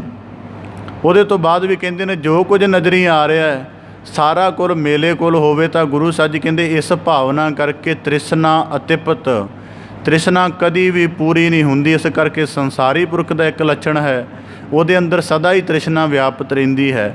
ਹੁਣ ਬਹੁਤੀ ਵਾਰੀ ਮੈਂ ਕਿਸੇ ਦਿਨ ਕਿਤੇ ਕਥਾ ਦਾ ਬਿਰਤਾਂਤ ਸੁਣ ਰਿਹਾ ਸੀ ਅਤੇ ਉੱਥੇ ਤ੍ਰਿਸ਼ਨਾ ਦੇ ਅਕਹਿਰੇ ਅਰਥ ਦੱਸੇ ਜਾ ਰਹੇ ਸਨ। ਅਕਹਿਰੇ ਅਰਥਾਂ ਦਾ ਮਤਲਬ ਕੀ ਹੈ ਕਿ ਤ੍ਰਿਸ਼ਨਾ ਇਕੱਲੀ ਇੱਕ ਪੱਧਰ 'ਤੇ ਵਿਆਪਤ ਨਹੀਂ ਹੁੰਦੀ। ਜੇ ਅਸੀਂ ਮੋਟਾ ਵੀ ਘੜੀਏ ਤਾਂ ਕੋਈ 20-22 ਨੁਕਤੇ ਬਣ ਜਾਂਦੇ ਨੇ ਕਿ ਤ੍ਰਿਸ਼ਨਾ ਕਿਵੇਂ ਮਨੁੱਖ ਨੂੰ ਵਿਆਪਦੀ ਹੈ। ਗਿਆਨੀ ਮਨੁੱਖ ਨੂੰ ਕਿਵੇਂ ਵਿਆਪਦੀ ਹੈ ਕਿ ਮੈਨੂੰ ਬਹੁਤ ਸਾਰੇ ਲੋਕ ਜਾਣਨ, ਮੇਰੀ ਬੜੀ ਪ੍ਰਸਿੱਧੀ ਹੋਵੇ, ਬੜੇ ਗਿਆਨਵਾਨ ਮੰਨਣ ਮੈਨੂੰ। ਇਸ ਕਰਕੇ ਉਹ ਆਪਣੀ ਵਿੱਦਿਆ ਦਾ ਧਨ ਵੀ ਕਈ ਵਾਰੀ ਇਸੇ ਸੁਭਾਅ ਵਿੱਚ ਅਰਜਿਤ ਕਰਦਾ ਜਾਂਦਾ ਹੈ। ਸੰਸਾਰੀ ਇਸ ਸੁਭਾਅ ਦੇ ਵਿੱਚ ਅਰਜਿਤ ਕਰਦਾ ਕਿ ਮੇਰੀ ਧਨ ਸੰਪਦਾ ਕਰਕੇ ਨਗਰ ਦੇ ਵਿੱਚ ਬੜੀ ਵੱਡੀ ਪ੍ਰਤੀਤ ਹੋ ਜਾਵੇ। ਇਹਦੇ ਕਰਕੇ ਇੱਕ ਬਜ਼ੁਰਗ ਜਿਹਦੇ ਜੀਵਨ ਦੀ ਆਜੂ ਸਮਾਪਤ ਹੋ ਰਹੀ, ਉਹਦੇ ਅੰਦਰ ਉਮਰ ਦੀ ਤ੍ਰਿਸ਼ਨਾ ਪੈਦਾ ਹੋ ਸਕਦੀ ਹੈ। ਇੱਕ ਬੱਚੇ ਦੇ ਅੰਦਰ ਖਿਡੌਣਿਆਂ ਦੀ ਹੁੰਦੀ ਹੈ, ਇੱਕ ਨੌਜਵਾਨ ਦੇ ਅੰਦਰ ਵਿਸ਼ਿਆਂ ਵਿਕਾਰਾਂ ਨੂੰ ਵੱਧ ਤੋਂ ਵੱਧ ਭੋਗਣ ਦੀ ਹੁੰਦੀ ਹੈ। ਤਾਂ ਇਸੇ ਪ੍ਰਕਾਰ ਬੜੇ ਪ੍ਰਕਾਰ ਕਰਕੇ ਵਿਆਪਤ ਗੁਰਬਾਣੀ ਚਾਹੁੰਦਾ ਨਾ ਤ੍ਰਿਸ਼ਨਾ ਵਿਆਪਤ ਬਹੁ ਪ੍ਰਕਾਰ, ਕਿ ਇੱਕ ਪ੍ਰਕਾਰ ਕਰਕੇ ਨਹੀਂ। ਤਾਂ ਗੁਰੂ ਸਾਹਿਬ ਜੀ ਕਹਿੰਦੇ ਲਓ ਲਈ ਤ੍ਰਿਸ਼ਨਾ, ਕਿ ਇਹ ਵੀ ਮਿਲ ਜਾਵੇ, ਇਹ ਵੀ ਮਿਲ ਜਾਵੇ। ਇਸ ਤਰ੍ਹਾਂ ਦੀ ਜਿਹੜੀ ਸਦਾ ਹੀ ਵਾਸਨਾ ਬਣੀ ਰਹਿਣੀ, ਗੁਰੂ ਸਾਹਿਬ ਜੀ ਕਹਿੰਦੇ ਤ੍ਰਿਸ਼ਨਾ ਰੂਪ ਹੋ ਜਾਂਦੀ ਹੈ। ਅਤੇ ਅਤਿਪਤ, ਤਾਂ ਗੁਰੂ ਸਾਹਿਬ ਜੀ ਕਹਿੰਦੇ ਕਦੀ ਵੀ ਤ੍ਰਿਪਤੀ ਹੋਣ ਵਾਲੀ ਨਹੀਂ ਹੈ। ਮਨ ਮਾਏ ਅਤੇ ਮਨ ਮਾਇਆ ਦੇ ਸਹਿਤ ਹੋ ਕੇ ਰਹਿੰਦਾ ਹੈ। ਅਤੇ ਜਿਹੜੇ ਇਸ ਤਰ੍ਹਾਂ ਦੇ ਕਰਮ ਕਰਨੇ ਆ, ਗੁਰੂ ਸਾਹਿਬ ਜੀ ਕਹਿੰਦੇ ਸੂਰ ਦੀ ਨਿਆਈ ਹਨ। ਹੁਣ ਸੂਰ ਕੀ ਕਰਦਾ? ਉਹਨੂੰ ਗੰਦਗੀ ਦੀ ਭਾਲ ਹੁੰਦੀ ਹੈ ਤਾਂ ਉਹ ਹਰ ਰੂੜੀ ਨੂੰ ਫੋਲਦਾ। ਕਦੀ ਗੌਰ ਨਾਲ ਦੇਖਣਾ, ਉਹਨੇ ਹਰ ਰੂੜੀ ਨੂੰ ਫੋਲਣਾ ਕਿ ਕਿਤੇ ਜੋ ਉਹਦੀ ਖੁਰਾਕ ਹੈ ਜਾਂ ਜਿਵੇਂ ਦਾ ਉਹਦਾ ਮਨ ਭਾਉਂਦਾ ਕੁਝ ਬਣਦਾ ਹੈ ਉਹਦੀ ਖਵਾਲ ਕਰਦਾ। ਇਸੇ ਪ੍ਰਕਾਰ ਗੁਰੂ ਸਾਹਿਬ ਜੀ ਕਹਿੰਦੇ ਜਿਹੜੇ ਸੰਸਾਰੀ ਪੁਰਖ ਹਨ ਉਹਨਾਂ ਨੇ ਆਪਣੇ ਅੰਦਰ ਦੀ ਮਾਇਆ ਪ੍ਰਪੰਚ ਨੂੰ ਅੰਜਾਮ ਦੇਣਾ ਹੁੰਦਾ ਹੈ। ਉਹ ਕਿਸੇ ਦਾ ਧਨ ਚਰਾਉਣਾ ਹੋਵੇ, ਮਤਲਬ ਹੁਣ ਆਪ ਮਨਮੁਖੀ ਸੁਭਾਅ ਵਾਲੇ ਨੇ ਅਤੇ ਆਪਣੇ ਮਨਮੁਖੀ ਸੁਭਾਅ ਤੋਂ ਘਿਰਣਾ ਆਉਂਦੀ ਹੈ। ਫਿਰ ਕੀ ਕਰਨਗੇ ਕਿ ਮਨਮੁਖਾਂ ਦਾ ਅਸੀਂ ਗਰੁੱਪ ਬਣਾ ਲਈਏ ਤਾਂ ਕਿ ਸਾਨੂੰ ਆਪਣੀ ਜਿਹੜੀ ਮਨਮੁਖਤਾ ਦੀ ਗਿਰਾਵਟ ਹੈ ਉਹ ਨਜ਼ਰ ਆਉਣੀ ਬੰਦ ਹੋ ਜਾਏ। इस करके चंगे बंदे मंदियां दी संगत 'ਚ ਤਾਂ नहीं रहिंदे ते मंदे चंगियां दी 'ਚ ਤਾਂ नहीं रहिंदे, क्योंकि जदों मंदा चंगियां कोल बैठेगा तो उन्होंने अपना मंदपुणा उन्हों का जीवन देख के सुभाविक ही नज़र आउण लग पएगा, तो उत्थे उन्होंने घबराहट होण लग पएगी। तो इस प्रकार गुरु साहब जी कहते कर्म करत से सुकरह ते सूर दी न्याई पर दरब हरणं। दूजिਆਂ ਦੇ जीवन ਦੇ ਵਿੱਚ दुबदा आदि कर्म पा के ਉਹਨਾਂ ਦਾ ਅਧਿਆਤਮਿਕ ਨੁਕਸਾਨ ਕਰਦੇ ਹਨ। ਸੂਰ ਦੀ ਨਿਆਈ, ਜਿਵੇਂ ਸੂਰ ਰੂੜੀ ਫੋਲਦਾ ਹੈ, ਇਸੇ ਪ੍ਰਕਾਰ ਦੂਜਿਆਂ ਦੇ ਅਵਗੁਣ ਫੋਲਦੇ ਰਹਿੰਦੇ ਹਨ। ਬਹੁ ਵਿਘਨ ਕਰਨੰ, ਤੇ ਇਸ ਕਈ ਵਾਰੀ ਜਦੋਂ ਸੂਰ ਹਲਕਾਇਆ ਹੋ ਜਾਵੇ ਤਾਂ ਗੰਦ ਖਿਲਾਰਦਾ ਵੀ ਬੜਾ ਹੈ। ਤਾਂ ਗੁਰੂ ਸਾਹਿਬ ਜੀ ਕਹਿੰਦੇ ਇਸੇ ਪ੍ਰਕਾਰ ਬਹੁ ਵਿਘਨ ਕਰਨੰ, ਸੂਰ ਦੀ ਨਿਆਈ ਮੱਤ ਵਾਲੇ ਫਿਰ ਕੀ ਕਰਦੇ ਹਨ ਕਿ ਦੂਜਿਆਂ ਦੇ ਅਵਗੁਣਾਂ ਦਾ ਹਨਨ ਕਰਕੇ ਉਹਨਾਂ ਦੀ ਬੜਾ ਕਿਸ ਪ੍ਰਕਾਰ ਨੁਕਸਾਨ ਕਰਦੇ ਹਨ। ਉਚਰਨੰ ਸਰਬ ਜੀ ਕਹ, ਤਾਂ ਫਿਰ ਉਹਨਾਂ ਦੇ ਅੰਦਰ ਜਦੋਂ ਵਾਸਨਾ ਦੀ ਅਗਨ ਪ੍ਰਗਟ ਹੁੰਦੀ ਹੈ ਤਾਂ ਅਤ ਮੰਦੇ ਬੋਲਦੇ ਹਨ। ਇਸ ਕਰਕੇ ਗੁਰੂ ਸਾਹਿਬ ਜੀ ਕਹਿੰਦੇ ਸੰਸਾਰ ਦੀਆਂ ਇਹਨਾਂ ਵਾਸਨਾ ਦੇ ਵਿੱਚ ਲਿਪਤ ਹੋਇਆ ਮਨੁੱਖ ਸੂਰ ਦੀ ਨਿਆਈ ਹੈ। ਮਤੇ ਸਮੇਵ ਚਰਣੰ ਉਦਾਹਰਣੰ ਪੈਦ ਉਤਰਹ। ਤਾਂ ਸਤਿਗੁਰੂ, ਧੰਨ ਸਤਿਗੁਰੂ ਗੁਰੂ ਅਰਜਨ ਸਾਹਿਬ ਜੀ ਦੀ ਰਚਨਾ ਤੋਂ ਉਚਾਰਨ ਬਾਣੀ ਸ਼ਲੋਕ ਸਹਿਸਕ੍ਰਿਤੀ ਦਾ ਸਾਰਾ ਪਾਠ ਪ੍ਰਵਾਹ 67 ਸ਼ਲੋਕਾਂ ਦੇ ਵਿੱਚ ਪੂਰਾ ਹੁੰਦਾ ਹੈ। ਸਤਿਗੁਰੂ ਸਾਹਿਬ ਜੀ ਨੇ ਐਸੀ ਬਖਸ਼ਿਸ਼ ਕੀਤੀ ਹੈ। ਅੰਤਮ ਸ਼ਲੋਕ ਦੇ ਵਿੱਚ ਗੁਰੂ ਸਾਹਿਬ ਜੀ ਬਖਸ਼ਿਸ਼ ਕਰਦੇ ਹਨ ਮਤੇ ਸਮੇਵ ਚਰਣੰ। ਹੁਣ ਸਤਿਗੁਰੂ ਸਾਹਿਬ ਦੀ ਅਸੀਂ ਆਸਾ ਦੀ ਵਾਰ ਦੀ ਬਾਣੀ ਪੜ੍ਹਦੇ ਹਾਂ ਜਾਂ ਜਪਜੀ ਸਾਹਿਬ ਦੀ ਗੱਲ ਕਰ ਲਈ ਜਾਵੇ। ਜਪਜੀ ਸਾਹਿਬ ਦੇ ਆਰੰਭ ਵਿੱਚ ਅਕਾਲ ਪੁਰਖ ਦਾ ਚਿੰਤਨ ਹੈ। ਵਿਚਲੀਆਂ ਪੌੜੀਆਂ ਦੇ ਵਿੱਚ ਬੜੇ ਵਿਸ਼ਿਆਂ ਨੂੰ ਗੁਰੂ ਸਾਹਿਬ ਜੀ ਨੇ ਗੁਹਜ ਵਿਸ਼ਿਆਂ ਦੇ ਉੱਪਰ ਸਾਨੂੰ ਉਪਦੇਸ਼ ਬਖਸ਼ਿਸ਼ ਕੀਤਾ ਹੈ। ਤਾਂ ਅੰਤਮ ਸ਼ਲੋਕ ਵਿੱਚ ਕੀ ਹੈ, ਜਿਨੀ ਨਾਮ ਧਿਆਇਆ ਗਏ ਮਸਕਤ ਘਾਲ ਨਾਨਕ ਤੇ ਮੁਖੁਜਲੇ ਕੀਤੀ ਛੁੱਟੀ ਨਾਲ। ਤਾਂ ਇਸੇ ਪ੍ਰਕਾਰ ਆਸਾ ਦੀ ਵਾਰ ਬਾਣੀ ਪੜ੍ਹਦੇ ਹਾਂ। ਆਰੰਭ ਤੇ ਸਤਿਗੁਰੂ ਦੀ ਸਿਫਤ ਸਲਾਹ ਹੈ, ਵਿੱਚ ਗੁਰੂ ਸਾਹਿਬ ਜੀ ਨੇ ਕਰਮਕਾਂਡੀ ਜਿਹੜੇ ਸੁਭਾਅ ਹਨ, ਕਰਮ ਹਨ, ਬੜੇ ਭਾਰੀ ਕਟਾਕਸ਼ ਕੀਤੇ ਹਨ। ਅਤੇ ਅੰਤ ਵਿੱਚ ਫਰਮਾਉਂਦੇ ਹਨ ਵੱਡੇ ਕੀਆਂ ਵਡਿਆਈਆਂ ਕਿਛ ਕਹਿਣਾ ਕਹਿਣ ਨਾ ਜਾਏ। ਇਹ ਸਤਿਗੁਰੂ ਬਾਣੀ ਦਾ ਇਹ ਬੜਾ ਵੱਡਾ ਕਮਾਲ ਹੈ ਕਿ ਸੰਸਾਰ ਦੀ ਸਮੁੱਚਤਾ ਨੂੰ ਵੀ ਗਿਆਨ ਦੇ ਸਹਿਤ ਸਮਾ ਲੈਂਦੇ ਨੇ, ਉਹਦੀ ਭਰਪੂਰ ਗਿਆਨਾਤਮਕ ਚਰਚਾ ਵੀ ਤਤ ਰੂਪ ਕਰਦੇ ਨੇ, ਪਰ ਫਿਰ ਸਾਰੇ ਅਵਗੁਣੀ ਜੀਵਾਂ ਨੂੰ ਸਤਿਗੁਰੂ ਦਇਆ ਕਰਕੇ ਮਿਹਰ ਦੀ ਛਾਂ ਹੇਠ ਲੈ ਆਉਂਦੇ ਨੇ। ਜਿਵੇਂ ਆਮ ਪੜ੍ਹਿਆ ਜਾਂ ਰੋਜ਼ਾਨਾ ਪੜ੍ਹਦੇ ਹਾਂ, ਕਹੋ ਨਾਨਕ ਹਮ ਨੀਚ ਕਰਮਾਂ, ਕਿ ਅਵਗੁਣਾਂ ਦਾ ਇਕਬਾਲ ਕਰਾ ਕੇ ਇਹ ਨਹੀਂ ਕਿ ਹੁਣ ਅਵਗੁਣ ਹੋ ਗਏ ਨੇ ਅਤੇ ਹੁਣ ਬੰਦਾ ਸਿਰ ਸੁੱਟ ਕੇ ਬੈਠ ਜਾਏ। ਗੁਰੂ ਸਾਹਿਬ ਦੀ ਅੰਤਮ ਪੰਕਤੀਆਂ ਹਰੇਕ ਸ਼ਬਦ ਹਰੇਕ ਬਾਣੀ ਦੇ ਤਹਿਤ ਜੀਵ ਨੂੰ ਅਕਾਲ ਪੁਰਖ ਦੀ ਮਿਹਰ ਦੇ ਛਾਂ ਹੇਠਾਂ ਲਿਆਉਂਦੇ ਨੇ ਕਿ ਇੱਥੇ ਆ ਕੇ ਤੈਨੂੰ ਉਹਦੇ ਅਵਗੁਣਾਂ ਦਾ ਅਹਿਸਾਸ ਤਾਂ ਰਵੇ, ਪਰ ਉਹਨਾਂ ਕਰਕੇ ਤੇਰੇ ਜੀਵਨ 'ਚ ਢਹਿੰਦੀ ਕਲਾ ਨਾ ਬਣੇ ਕਿ ਮੈਂ ਕਿਤੇ ਨਹੀਂ ਨਵਾਜਿਆ ਜਾ ਸਕਦਾ। ਤਾਂ ਗੁਰੂ ਸਾਹਿਬ ਜੀ ਅੰਤਮ ਸ਼ਲੋਕ ਵਿੱਚ ਬਖਸ਼ਿਸ਼ ਕਰਦੇ ਹਨ ਮਤੇ ਸਮੇਵ ਚਰਣੰ, ਜਿਹੜੇ ਮੱਤ ਰੂਪ ਕਰਕੇ ਸ਼ੁਭ ਯਤਨ ਕਰਕੇ ਗਿਆਨ ਕਰਕੇ ਸਮੇਵ ਚਰਣੰ ਪਰਮੇਸ਼ਰ ਦੇ ਚਰਨਾਂ ਵਿੱਚ ਸਮਾ ਜਾਂਦੇ ਹਨ ਜਾਂ ਉਹਦੀ ਸਾਧਨਾ ਦੇ ਤਹਿਤ ਆਪਣੇ ਜੀਵਨ ਨੂੰ ਪੂਰਾ ਉਹਦੇ ਵਿੱਚ ਸਮਾਉਣ ਦਾ ਭਾਵ ਇਖਤਿਆਰ ਕਰ ਲੈਂਦੇ ਨੇ। ਹੁਣ ਸਮਾਉਣ ਦਾ ਭਾਵ ਕੀ ਹੁੰਦਾ ਹੈ, ਜਿਵੇਂ ਉਦਾਹਰਨ ਦੇ ਤੌਰ 'ਤੇ ਹੁਣ ਭਗਤ ਕਬੀਰ ਸਾਹਿਬ ਜੀ ਨਾ ਸਮਾਉਣ ਦੀ ਚਰਨ ਕਮਲ ਦੇ ਵਿੱਚ ਰਮਣ ਦਾ ਇੱਕ ਢੰਗ ਦੱਸਿਆ। ਗੁਰੂ ਸਾਹਿਬ ਜੀ ਭਗਤ ਕਬੀਰ ਸਾਹਿਬ ਜੀ ਫਰਮਾਉਂਦੇ ਹਨ, ਕਬੀਰ ਹਰ ਭਇਓ ਖਾਂਡ ਰੇਤ ਮੈਂ ਬਿਖਰੀ ਹਸਤੀ ਚੁਨਿਓ ਨਾ ਜਾਈ, ਕਹੋ ਕਬੀਰ ਗੁਰ ਭਲੀ ਬੁਝਾਈ ਕੀਤੀ ਹੋਏ ਕੈ ਖਾਈ। ਸੰਸਾਰ ਵਿਖਿਆ ਪ੍ਰਤੀਤ ਹੁੰਦਾ ਸੀ, ਮਾਇਆ ਦਾ ਘਰ ਪ੍ਰਤੀਤ ਹੁੰਦਾ ਸੀ, ਪਰ ਜਦੋਂ ਸਤਿਗੁਰੂ ਦੇ ਚਰਨਾਂ ਦੇ ਵਿੱਚ ਸਮਾਉਣਾ ਹੋਇਆ ਜਾਂ ਬੁੱਧੀ ਨੂੰ ਗਿਆਨ ਦਾ ਪ੍ਰਕਾਸ਼ ਪ੍ਰਾਪਤ ਹੋਇਆ ਤਾਂ ਫਿਰ ਬੁੱਧੀ ਬਾਰੀਕ ਹੋ ਗਈ। ਫਿਰ ਉਸ ਅਵਗੁਣ ਉੱਪਰੀ ਪੱਧਰ 'ਤੇ ਹੁੰਦੇ ਨੇ। ਕਿਸੇ ਦਾ ਗੁਣ ਦੇਖਣਾ ਹੋਵੇ ਨਾ ਤਾਂ ਬੜਾ ਗਹਿਰਾ ਉਤਰਨਾ ਪੈਂਦਾ, ਗਹਿਰਾ ਉਹਦੇ ਜੀਵਨ ਨੂੰ ਵਾਚਣਾ ਪੈਂਦਾ। ਤਾਂ ਗੁਰੂ ਸਾਹਿਬ ਜੀ ਕਹਿੰਦੇ ਜਦੋਂ ਚਰਨ ਸਮੇਵ, ਜਦੋਂ ਉਹ ਮੱਤ ਰੂਪ ਕਰਕੇ ਚਰਨ ਸਮੇਵ ਦਾ ਭਾਵ ਉਤਰਿਆ ਤਾਂ ਫਿਰ ਦ੍ਰਿਸ਼ਟੀ ਬਾਰੀਕ ਹੋਈ। ਫਿਰ ਸਾਰੇ ਸੰਸਾਰ ਦੇ ਵਿੱਚੋਂ ਅਕਾਲ ਪੁਰਖ ਦੀ ਵਿਆਪਕਤਾ ਨੂੰ ਬੁੱਝਦਿਆਂ ਹੋਇਆ ਉਹਦੇ ਗੁਣਾਂ ਦਾ ਬੋਧ ਪੈਦਾ ਕੀਤਾ ਗਿਆ। ਇਸ ਕਰਕੇ ਜਿਵੇਂ ਅਸੀਂ ਆਮ ਕਰਕੇ ਨਹੀਂ ਕਹਿੰਦੇ ਵੀ ਕਿਸੇ ਬੱਚੇ ਦੀ ਕਹਿੰਦੇ ਆ ਜੀ ਨਾ ਇਹਦੇ ਮਾਤਾ ਪਿਤਾ ਨਾਲ ਦੀ ਸ਼ਕਲ ਮਿਲਦੀ ਹੈ ਜਾਂ ਸੂਰਤ ਮਿਲਦੀ ਹੈ, ਇਸ ਤਰ੍ਹਾਂ ਦੇ ਵਾਕ ਅਸੀਂ ਕਹਿੰਦੇ ਹਾਂ। ਤਾਂ ਉਹ ਕਾਹਦੇ ਕਰਕੇ, ਮਤਲਬ ਉਹਦਾ ਅਕਸ, ਪਹਿਲਾ ਅਕਸ ਸਾਡੇ ਅੰਦਰ ਬਣਿਆ ਹੁੰਦਾ ਹੈ, ਅਸੀਂ ਉਹਦੇ ਮਾਤਾ ਪਿਤਾ ਨੂੰ ਦੇਖਿਆ ਹੁੰਦਾ। ਫਿਰ ਸੁਭਾਵਿਕ ਬੱਚੇ ਨੂੰ ਪਹਿਲੀ ਵਾਰੀ ਦੇਖਦਿਆਂ ਸਾਨੂੰ ਸਪਸ਼ਟ ਹੋ ਜਾਂਦਾ ਕਿ ਉਹਦੀ ਔਲਾਦ ਹੈ। ਤਾਂ ਇਸੇ ਪ੍ਰਕਾਰ ਗੁਰੂ ਸਾਹਿਬ ਜੀ ਕਹਿੰਦੇ ਮਤੇ ਸਮੇਵ ਚਰਣੰ, ਜਦੋਂ ਜੀਵ ਦੇ ਅੰਦਰੋਂ ਰੱਬੀ ਗੁਣ ਸਫੁਰ ਹੋਣੇ ਸ਼ੁਰੂ ਹੋ ਜਾਣ, ਭਾਵ ਕਿ ਉਹਦੇ ਜੀਵਨ ਤੋਂ ਦਇਆ ਝਰਨੀ ਸ਼ੁਰੂ ਹੋ ਜਾਵੇ, ਉਹ ਖਿਮਾ ਦੇ ਸਹਿਤ ਹੋ ਜਾਵੇ, ਉਹਦੀ ਰਸਨਾ ਸਿਫਤ ਸਲਾਹ ਦੇ ਵਿੱਚ ਰੱਤੀ ਜਾਵੇ ਅਤੇ ਪਰਉਪਕਾਰ ਉਹਦੇ ਜੀਵਨ ਦਾ ਸਭ ਤੋਂ ਵੱਡਾ ਉਦੇਸ਼ ਬਣ ਜਾਵੇ ਤਾਂ ਗੁਰੂ ਸਾਹਿਬ ਜੀ ਕਹਿੰਦੇ ਮਤੇ ਸਮੇਵ ਚਰਨੰ।